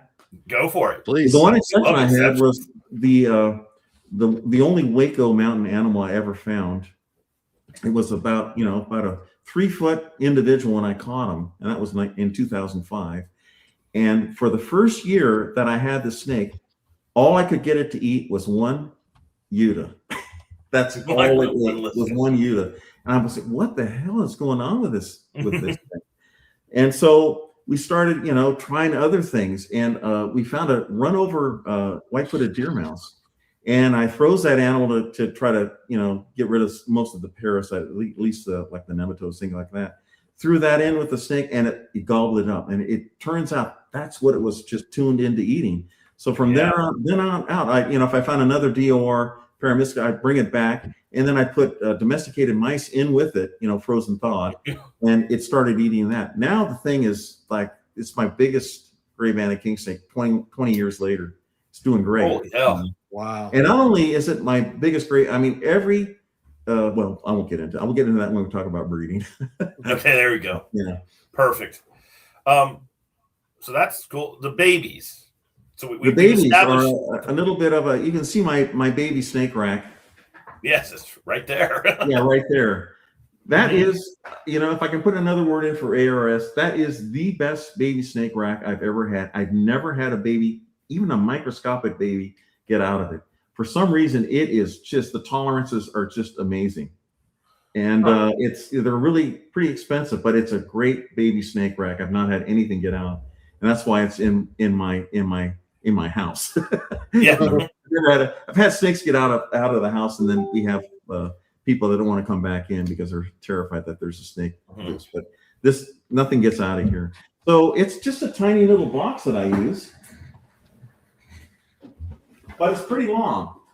So it looks like this, it's got a molded water container. I use just paper in there, and then I'll have a folded piece of newspaper in there for kind of a hide area that I use. And the water, I just make sure that they have access to water, and it works. They work out great. The warm area is back here, right towards the back here. So they have a cool area here that's like in the mid 60s in the house, and then a warm area that's set at 80. And it works great. They can go wherever the hell they want to go. Yeah, they can go wherever they want. So I've been really happy with these cages as far as rearing my baby Grey-Banded Kingsnakes. So, and that's where you start your hatchlings? Where I start the hatchlings, yeah. Yep, exactly. So. And so when you start, all right, so baby Alterna has hatched. Yes. I know this is important with the baby Mountain Kings, colors, all that stuff. How long do you wait for the first shed to try to feed? I wait for the first shed. Wait for the first shed. They all get a live pinky to start off with and see if they'll go for it. I try to separate out as soon as they shed. I try to separate them out. Sometimes that doesn't happen, but for the most part, when I bred about 150 snakes last year, about 90 of them were Grey-Banded Kingsnakes, but I try to move out as many as I can so I don't have to end up trying to get 40 of them to eat, But usually I like I said, I have 1 in 10 that'll eat the pinky. And then you just start going to, you do the split brain on a dead pinky. Yeah. You do the frozen boiled. You do the lizard skin on a pinky. You do a lizard. That's the kind of the final resort. You do lizard setting. You get a whole bunch of fence lizards in a little container, and you put a live pinky or a frozen boiled pinky in there for an hour or so to pick up the lizard scent. That works magic too occasionally. You can even use that container you had them in. Yes, I've done that before because that whole container just reeks of lizards. Yeah, yeah. I agree. I agree. Yeah, I've done that too. That's how I get a lot of my Mexican hognose snakes to eat. Actually, nice. Yeah. So, real quick, is fence lizard the only lizard you're typically using? That's what I have the most access to. If I find a skink that's been hit by the car, I'll use that too. They seem to really like skinks too. And of course, gold are the sidewalk lizards, but I'm about a 4-hour drive to the closest spot that has sidewalk lizards. Oh dear. Maybe 3 hours. So. Eric, I think it was Eric Westmoreland in the chat mentioned something about, yes, that African soft furs he's used those, or somebody's using those, and it's my son works with those, and he's had limited success with those too. I'm in California. I can't really legally keep those. That's right. I've tried a pinky for my son, and it didn't work wonders. They did take it. So gotcha. Okay, so as the snakes in that, that's a fairly substantial tub for a bait for one unit. How long do they stay in that particular? Well, the next cage that I use is the 5 Across Freedom Breeder. I don't have one close hand, but it's a little bigger, a little wider than that, maybe not quite as long. That's the second cage that I put, and they'll be in that until they're about 2 feet long. And then I move them into the Freedom. I should have brought those cages in here, but let me go. There are bins about this big by about this wide, and then they have a molded water dish. So they're about 33 inches long by about 17 inches wide, and that's what I keep my adults in. And then same basic the setup you mentioned, the substrate, water bowl, and then water bowls. Humid high. Sometimes a Tupperware container to hold twice the diameter of the snake with some sphagnum moss, damp sphagnum moss in it. And of course, that's what I use for my nest boxes too. Yeah, sure. Yeah. Okay, so we've done keeping. Any questions you got, Clint? No, I think we're kind of already hitting what I want to hit. So yeah. Perfect. All right, cool. I can just tell right now that Clint is going to listen to this episode about 350 times by the end of the week. So anyway, so moving on to breeding. Some of the questions we always ask is just basically, what's your method? And then a common theme we've seen over the past couple of years is brewmate, no brewmate. That is the question. We are finding that some people use light cycling and food cycling more than temperature. Some people just use the light in the temperature. Some people just use temperature. So your experience breeding Alterna and the number you said you produced last year means you definitely know what you're doing. So what is your approach to breeding? Not to brag on it, but I held off back because I saw how the market trend was going. I follow those too, and I thought, I'm not going to try to breed as many as I normally do because the years before I had maybe 125, but God, it's hard to get rid of those, that many babies. So I kind of limited myself to. I'm happy to help, Gerold. Yeah, I know. I know that. So honestly, even in the 70s, when I first got my pair from East Bay Vivarium, my goal was to figure out how to breed these things.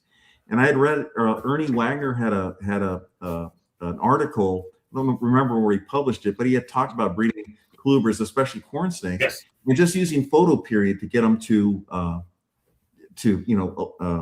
undergo oogenesis, fermentagenesis, all that kind of stuff, breed a successful breeding. So that's, of course, I was freaking out about cooling down these prizes that I had, and give them a cooling period. So I said, I'll just use photoperiod. Well, I tried that for a couple of years to no avail. So then I started cooling things down. I started cooling things down for 6 weeks because that's all I could stand it. Then I'd start freaking out. Oh, they're going to die or whatever. And that's when I had my first limited breeding, was in 1981, when I actually got 2 eggs. And one of the eggs, it hatched perfectly. And the other egg, like a nervous Nelly, didn't hatch for a couple of days. So I sliced it open, and there was a live baby. So I pulled it all the way out there. Of course, you know, do that, but it survived also. Both of those babies survived. Cool. You know, I got them both started on pinkies, and I raised them. I had them for many years. My best friend in grad school, he got one of them, the one that I cut out, and then I kept the other one for many, many years. So I found that the brumation period was essentially necessary. And actually, Murphy had written an article that came out, I think, in '78 about talking about how when they brumated the snakes and how they brumated the snakes, they had a much better success rate.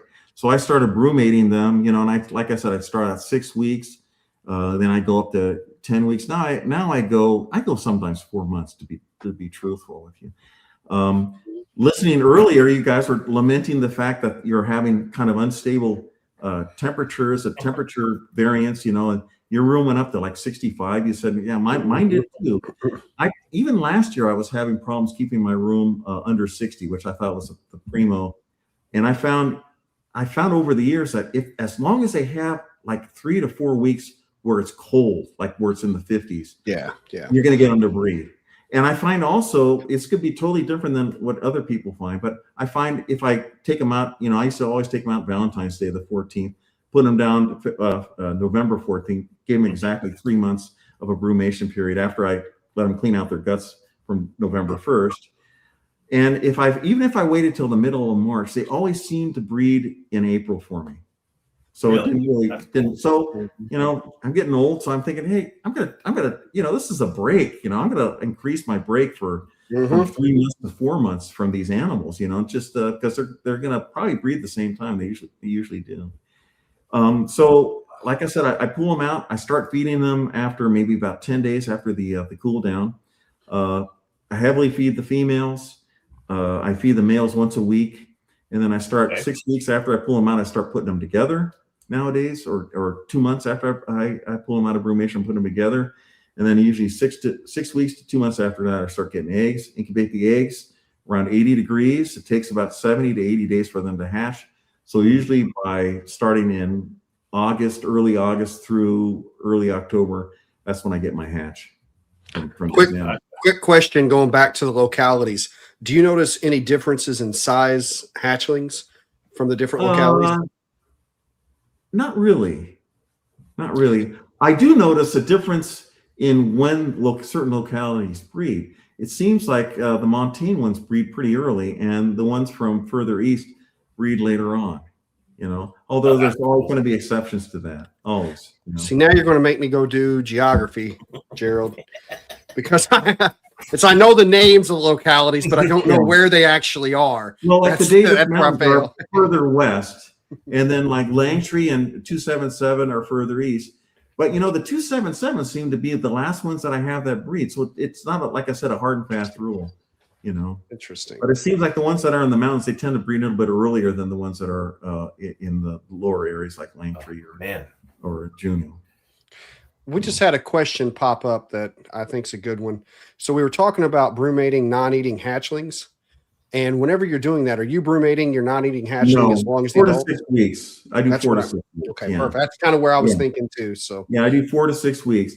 Now the other thing I want to talk about, if I can, is there's a problem. A lot of people have, myself included, with alternate eggs going full term and hatchlings dying full term dead in the shell.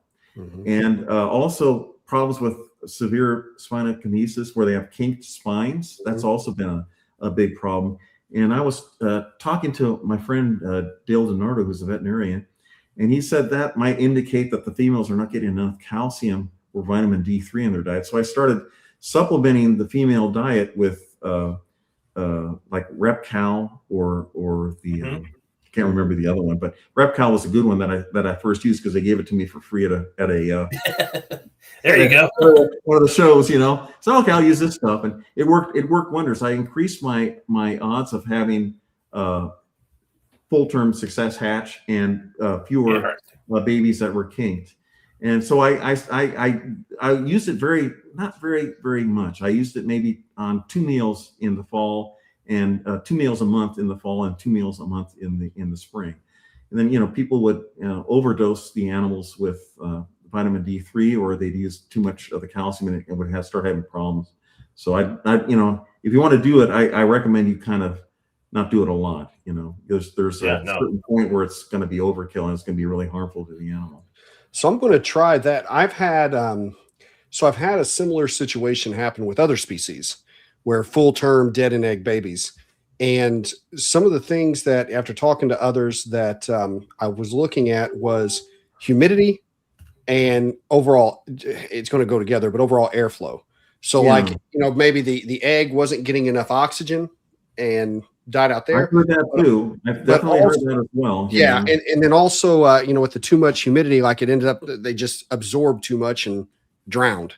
So that was one of the things I've kind of tried to do differently with those other species, as well as with the gray bands, is not having those incubation tubs quite so humid. Letting them dry out a little bit more, especially as it got further into incubation. Whether or not that was really what the issue is, I don't fully know. Well, I incubate my eggs in perlite. I use this incubator right here. Here is my incubator. And I use these, usually these jars, they're almost they're a half-gallon jar. And I've got one little hole punched in the top. And I do open it up maybe 5 or 6 times for the whole incubation period to try to freshen it up, but I don't usually have to add any water. It retains the water pretty well. But I've heard the same thing, that they drown because the eggs absorb too much moisture. There's low oxygen in with those things. Who knows? I mean, I mean, this year I had maybe 100 eggs, and of the 100 eggs, maybe I had 10 that had problems. Either they went full term and then died, or they were kinked when they came out of the shell. So, I mean, I can live with that. I mean, there were years when it would be close to 60% had problems not hatching or being totally kinked. And then I started, like I said, using the RepCal, and it kind of remedied that problem a little bit. But I try not to overdo it. Cool. One other thing, if I can point out, it was also pointed out to me by my friend Ron Tremper, who had heard about it from Joe Forks, that it wasn't the calcium that was the problem, it was the vitamin D3. So they started supplementing their snakes with liquid vitamin D3. And I tried that one year, and man, it worked like magic on even old, but I thought breeder snakes that were no longer capable of breeding.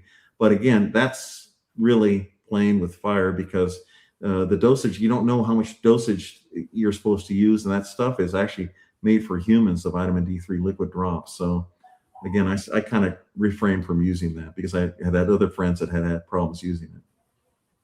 Gotcha. Man. Okay. Good stuff. What else do we have before? I want to, as someone writing a book, I do want to talk about the book writing process and what made you go down that path. But any other breeding, husbandry statements you want to make that we didn't prompt you to make about the snakes, that you're like, oh, it'd be great if people knew this? Or any tricks nobody knows about? Yes. I think we hit them all. I mean, it's just like basic, in a lot of ways, basic colubrid husbandry. You cool them in the winter. You don't make them too hot. You feed them. So, and if things work well, they breed for you. So before we move on to the books, this is a question I have, because I love, one of the things I really like to talk about is so now you just pointed to a Freedom Breeder rack that probably has a herp thermostat next to a sea serpent's incubator, and all this stuff is made specifically to take care of snakes. Right. And none of that existed in 1980.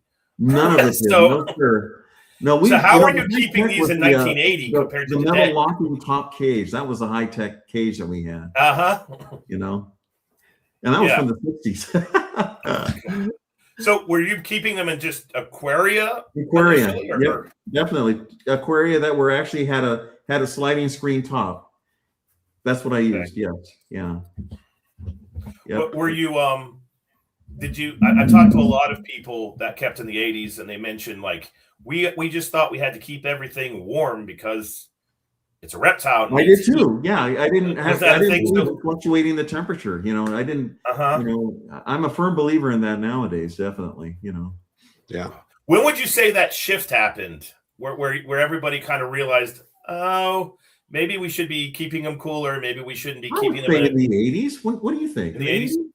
Yeah. I have no idea. I was growing up. Well, I mean, certainly, like I said, Murphy wrote the article on breeding Grey-Banded Kingsnakes, and he was talking about brumation at that time. So maybe even the late 70s, you know. Beautiful. Yeah. Man. I was just a slow learner. Until the 80s to do it.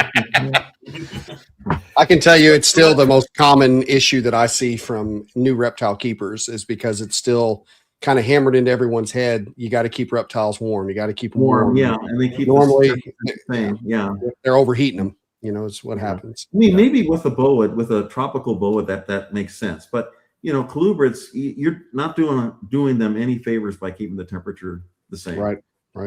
You know, the brumation is a lifesaver for keeping colubrids, I think.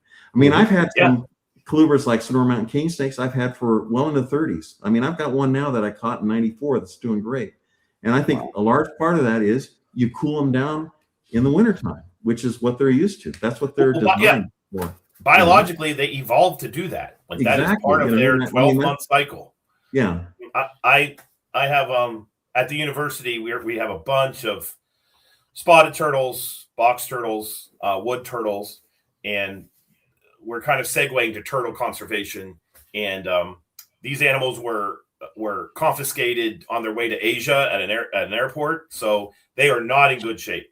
And the whole point of them is we can't let them go, so we're restoring them back to where they need to be, and then we're breeding. Yeah. And some of the animals we have, the spotted turtles, this was the first year that we were going to brumate them. And when I told my animal keepers who've spent like the past 2 years trying to get these things away from death's door, okay, we're going to throw them in a bucket and put them in the fridge. They like looked at me like I had 17 heads. Like, we're doing what? We drop these things down to like 70 degrees and they get sick. I'm like, no, it's going to be fine. Yeah. And it's been a lot of, truth be told, it started off frustrating. Now it's fun because I was right. So there's that. But it's been fun to watch them. Like we do the checks. I'm like, see, they're fine because they're doing great. They're doing. Well, I agree. Yeah. I mean, you know, do what they do in the wild. I mean, that's that kind of makes sense. You know. No, totally. Okay. So if I could just say one thing real quick. Go for it. That's ARS rack. It's not a freedom breeder. Okay, there you go. Yeah. Good deal. That's all good. Perfect. Yeah. So at what point did you start thinking I should write this stuff up? Like, you obviously had the articles in Reptiles magazine, and you have articles that you've written beyond, you know, the books and everything. But what made you think or want to take your experience and write it down and get it out for people? Truth be told, if you must know, I am a frustrated photographer. Okay. I love taking pictures. I dream of taking pictures. That's what I do in my off season. That's what I'm doing Thursday. I'm going to go out and take bird pictures. And I realized that nobody was going to buy my pictures because, you know, they're just kind of average. They're not special. So I thought, maybe if I write an article that they'll take my pictures. So I started writing articles for the Vivarium. That was the first magazine that I actually started writing articles for. And they used my pictures. So I said, well, that worked really well. So let's just keep doing that. So, you know, when Reptiles Magazine started out, Russ Case, I called him. I said, hey, Mr. Case, I see you're doing a Reptiles Magazine. I could write an article on kingsnakes. You know, I'll just give a brief, you know, like natural history on all kingsnakes and stuff like that. He said, yeah, that would be great. So I did that. And then I had a ton of pictures that I got published too. So it kind of went from there. You know, that's amazing. I ended up, I've probably written probably about 100 articles for these various magazines or online, you know, sources too. And then, you know, I have it here. This was for many years. And if you talk to an alterna hunter, this is the Bible.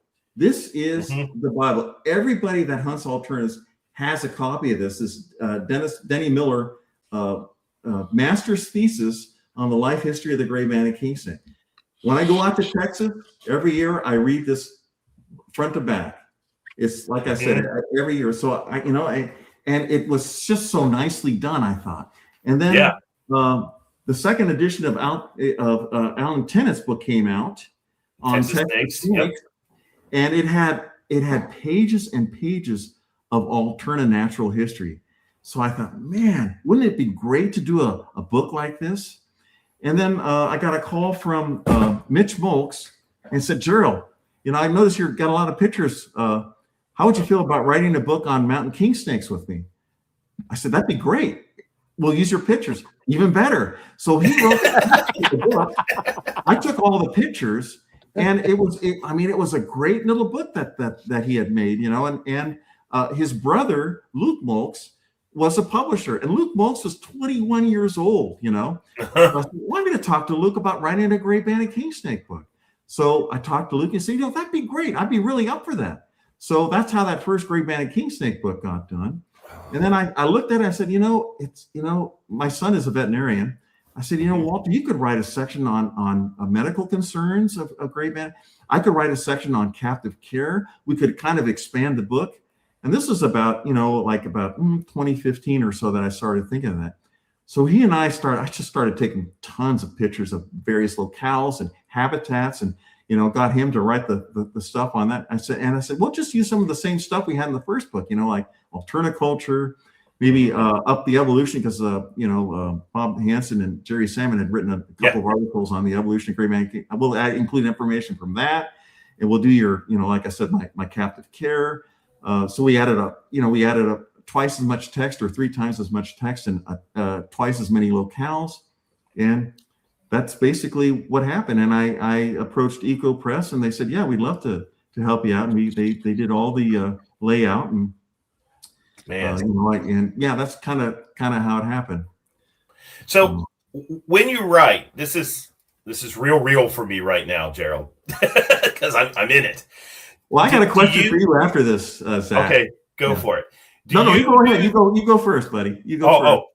Do you do the thing where you've got to push the whole world away and it is Saturday morning, I am writing from 10 to noon, leave me alone? Or is it more life's happening and I got an hour, I'm going to go. And then I got another hour on Thursday, I'm going to go.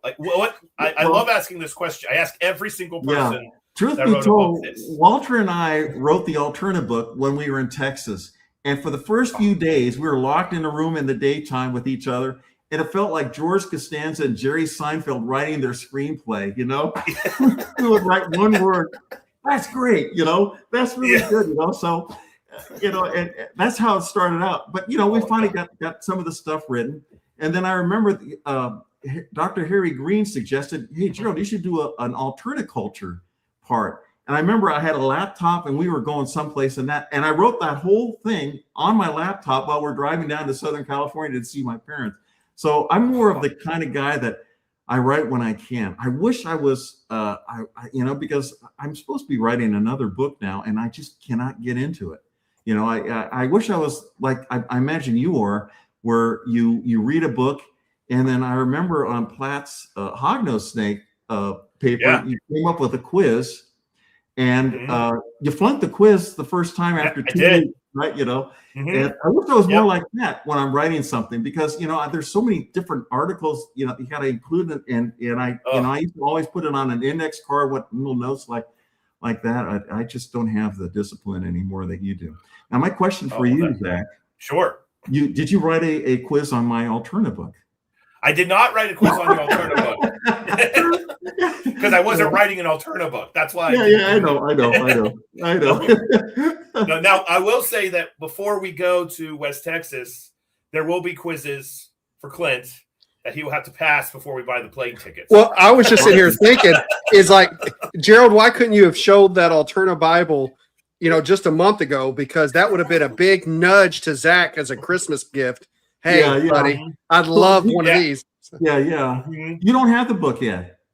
I don't I have have that. I don't think he has it. No, I don't It might have be that. a PDF for him soon. Yeah. So Well, email me your address. I'll get one out to you. You there got we it. go. Yeah. You got it. Yeah. So Wow. Okay. Well, that's great. You just added even more mystique to the freaking Alterna book that it was written in a hotel room in West Texas. Yeah. It's like writing the Bible in the Middle East. Like, and That's I know amazing. when you write anything, always, I'm not a good writer. I'm really not. But I have great editors. My wife is a fantastic editor. Oh, my wife My is savage. mother-in-law who passed away was a fantastic editor. I mean, I would write something and, she would make a correction. And then she, over to the right or left-hand side, would write an explanation of why she did that, why I needed to change that word. So it really kind of taught me how to write. On the new Alterna book, I had Bob Hansen, who was a fantastic editor. He checked stuff over for me too. So I think that's key to success. Rick Staub, Dale Bernardo, both those guys, and Walter, my son, he's edited quite a few of my articles and books as well. So. Wow. Nice. Okay. Well, that was great. Yeah. The Rosie Boa book, the latest Grey-Band, both of them fantastic. We not only did I read it and enjoy it, but we've utilized it for those in the that take care of the collection and the nursery as resource I appreciate that. The Rosie Boa book was also a labor of love. Can I tell you real quick how that came about? Yeah. One of my best friends, Randy Lindbergh, he maintains a really incredible Rosie collection, and we wanted to highlight some of his animals, some of the morphs that he produced. So we came up with a book, and then we put it on use the iPhoto app on Mac to put it together. And then he came to me and said, Gerold, I think it'd be great if we would write a book on Alterna, or on Rosie Boas. And I said, yeah, let's do that. And I just happened to have the text because I had written a book for Advanced Vivarium Systems, and they refused to print it. They didn't want to use it. I said, I don't know if there's that much interest in Rosie Boas. So I had all the text. I said, let's just use my text. We'll just modify it for the book. So we spent the next 4 years, taking pictures of various locales for Rosie Boas and all the wild Rosie Boas, and then all the morphs that he had. And that's kind of how that book came about. Man. We just had another very, very good question that popped up. It says, ask him if he's coming to Colubrid Fest. Yeah. Oh boy. Yeah. I knew you guys were going to ask me that. Yeah, that's right. I've never been, I'm so jealous of like Kayla Martin gets to go to those things. And I would love to go, but it's right. I mean, it's in October usually, right? September. September. End of We September. have the Sacramento show in September. And then October, I got to get ready we got to do the grandchild tour in the fall. Yeah. Go see the grandkids, and that's always kind of, so I got to keep everybody happy here at the house. But I am going to try to come to that. I will try to come to that. We would love to have you there. Maybe after your alternate trip, your first alternate trip. There you go. Okay. That's fair. Well, I can tell you, if you show up and you bring Alterna, you're going to do well. Yeah. I know. Yeah. Ask Lassiter, right? Yeah. No, I think it's great. I think it's great. I've been watching a couple of your episodes where you talk about trends in herpetoculture, trends in what sells, trends in, like you opened up about your store, about what you're selling the most of in stores. And I knew that feeders were always a big thing, but I didn't realize it was as much as actual animals. It's insane. Pretty amazing, So I would love to come to it, and the trend, we would love to host you, man. Colubrids. That there is just really cool because, as you pointed out, you go to these shows and it's a lot of leopard geckos, which I have right up there, ball pythons, which my son works with, and bearded dragons, which I also worked with. Yeah, it's just great to see the shift that's taken place, in the market. And it's funny because now, before Zach and I got to start looking at, because doing what we call the East Coast or Midwest shows, and then going over to the West Coast and seeing where, especially the two that stood out the most were the Pituophis and the Alterna. They're so heavily represented on the West Coast, not nearly as much on the East Coast but in the Midwest. Craig Trumbauer, who you've interviewed too, I'm pretty sure, he's got that pit book coming out, and that's gonna be huge. Yes. That's going to really, I bet you anything, it's going to put a shot in the arm for Pituophis owners or people that want to get Pituophis after they see that book. You know? Yes, and we will be having Craig on as soon as the book comes out. He's already committed. So there you go. Yeah. All righty. Well, we don't want to keep you too much longer, but I do have another question this is the final question we ask everybody. And this is a good one, and I'm very interested to hear your perspective. So herpetoculture today, what direction do you see it going? Do you like the direction that it's going? Do you not like the direction it's going? Do you think that the discipline that is herpetoculture is thriving now? Do you not see that? Just what's your perspective? And you've been in this a while, so we really value your perspective. What direction do you see it go? You talked about the Orient Society with the indigo snakes. Mm-hmm. I think that's wonderful.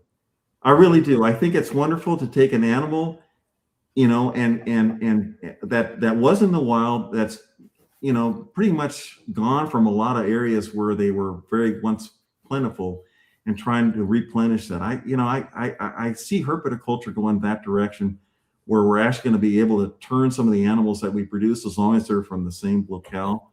I think that would be good, I think it's great what's going on in herpetoculture. I mean, there's all sorts of different caging that possibilities now. There's all sorts of really cool animals that are being brought in and bred. I think that's a good trend. I think it's always a good thing when you bring something in new and try to reproduce it in captivity. So that's kind of in a nutshell what I think is just wonderful about herpetoculture. I've been a big fan. Like I said, I was, grew up in Southern California. I was catching two-striped garter snakes when I was 4 years old, and I haven't stopped. And apparently, I was catching a gopher snake when I was 2 years old. So I still get that thrill of seeing them in the wild, but it's really nice to be able to figure out what to do to keep them going in captivity for years and years and years. Beautiful. Very cool. Very nice. Righty, sir.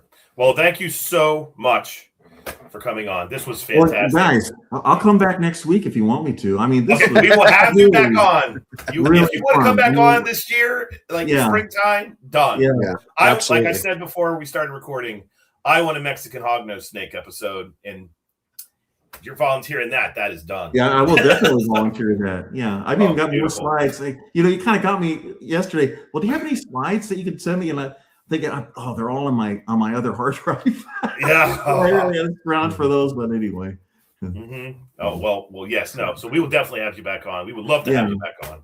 Yeah. Well, you guys are great. What you're doing is great. I really appreciate it. I really appreciate the opportunity to chat with you guys. So, well, thank you very much. That means a lot. The pleasure has been ours, Gerold. We really mean that. Well, thank you. So, if people want to reach out to you, they're interested in potentially getting an alternative from you. How do you recommend people do that? You know what? Morph Market. Morph Market. Yeah. Morph Market is where I post all my animals for sale. Oh, beautiful. Yeah. Easy. There you go. Yeah. Okay. So, cool. Yeah. All right. Well, we're going to wrap this up. Thank you, Gerold. This was fantastic. Thank you, Zach. No worries, man. Thank you. Yeah. All good. So, Clint, where can people get a hold of you should they want to do that? Well, you can find everything that we have available on Metazotics.com. And of course, if you use coupon code CC Radio at checkout, save yourself 5%. If you want to message me, you can message me at Metazotics@gmail. You can find me on Facebook, Clint Bartley, or Metazotics. And you can find me on Instagram at MetazoticsLLC. Awesome. And if you're interested in undergrad, working with snakes, getting a degree in biology, working in herpetology, consider West Liberty University, where I teach. I'm also the department head for the organismal side of things. So I can say I went to school there. This is a passion-driven career for me. So please consider us wherever you are in the country. And for graduate school, we have this amazing field site at Iowa. If you listen to the show, you know that. If this is your first episode, right now, grad students and I are praying that they're still with us. I don't know why they wouldn't be, but there are 13 Western hognose snakes nestled in their hibernacula with transmitters in them, supplied by the Colubrid and Colubroid Conservation Corps. And we're actually buying those. Clint's finding this out right now, next week. So we got to figure out what we're doing, bud, on that front. But we're grad labs full currently. It will be needing a couple people in it starting next fall. So if you're graduating this May and you want to come, fire an email off to me and we can have a conversation. So with that being said, best way to get a hold of me, Facebook, Zac Loughman, Instagram, Dr. Crawdad, and then zloughman at westliberty.edu is my email address. So be it morning, afternoon, evening, or night, whatever time of day it is, have a great one, and we will see you on the next episode of Colubrid and Colubroid Radio.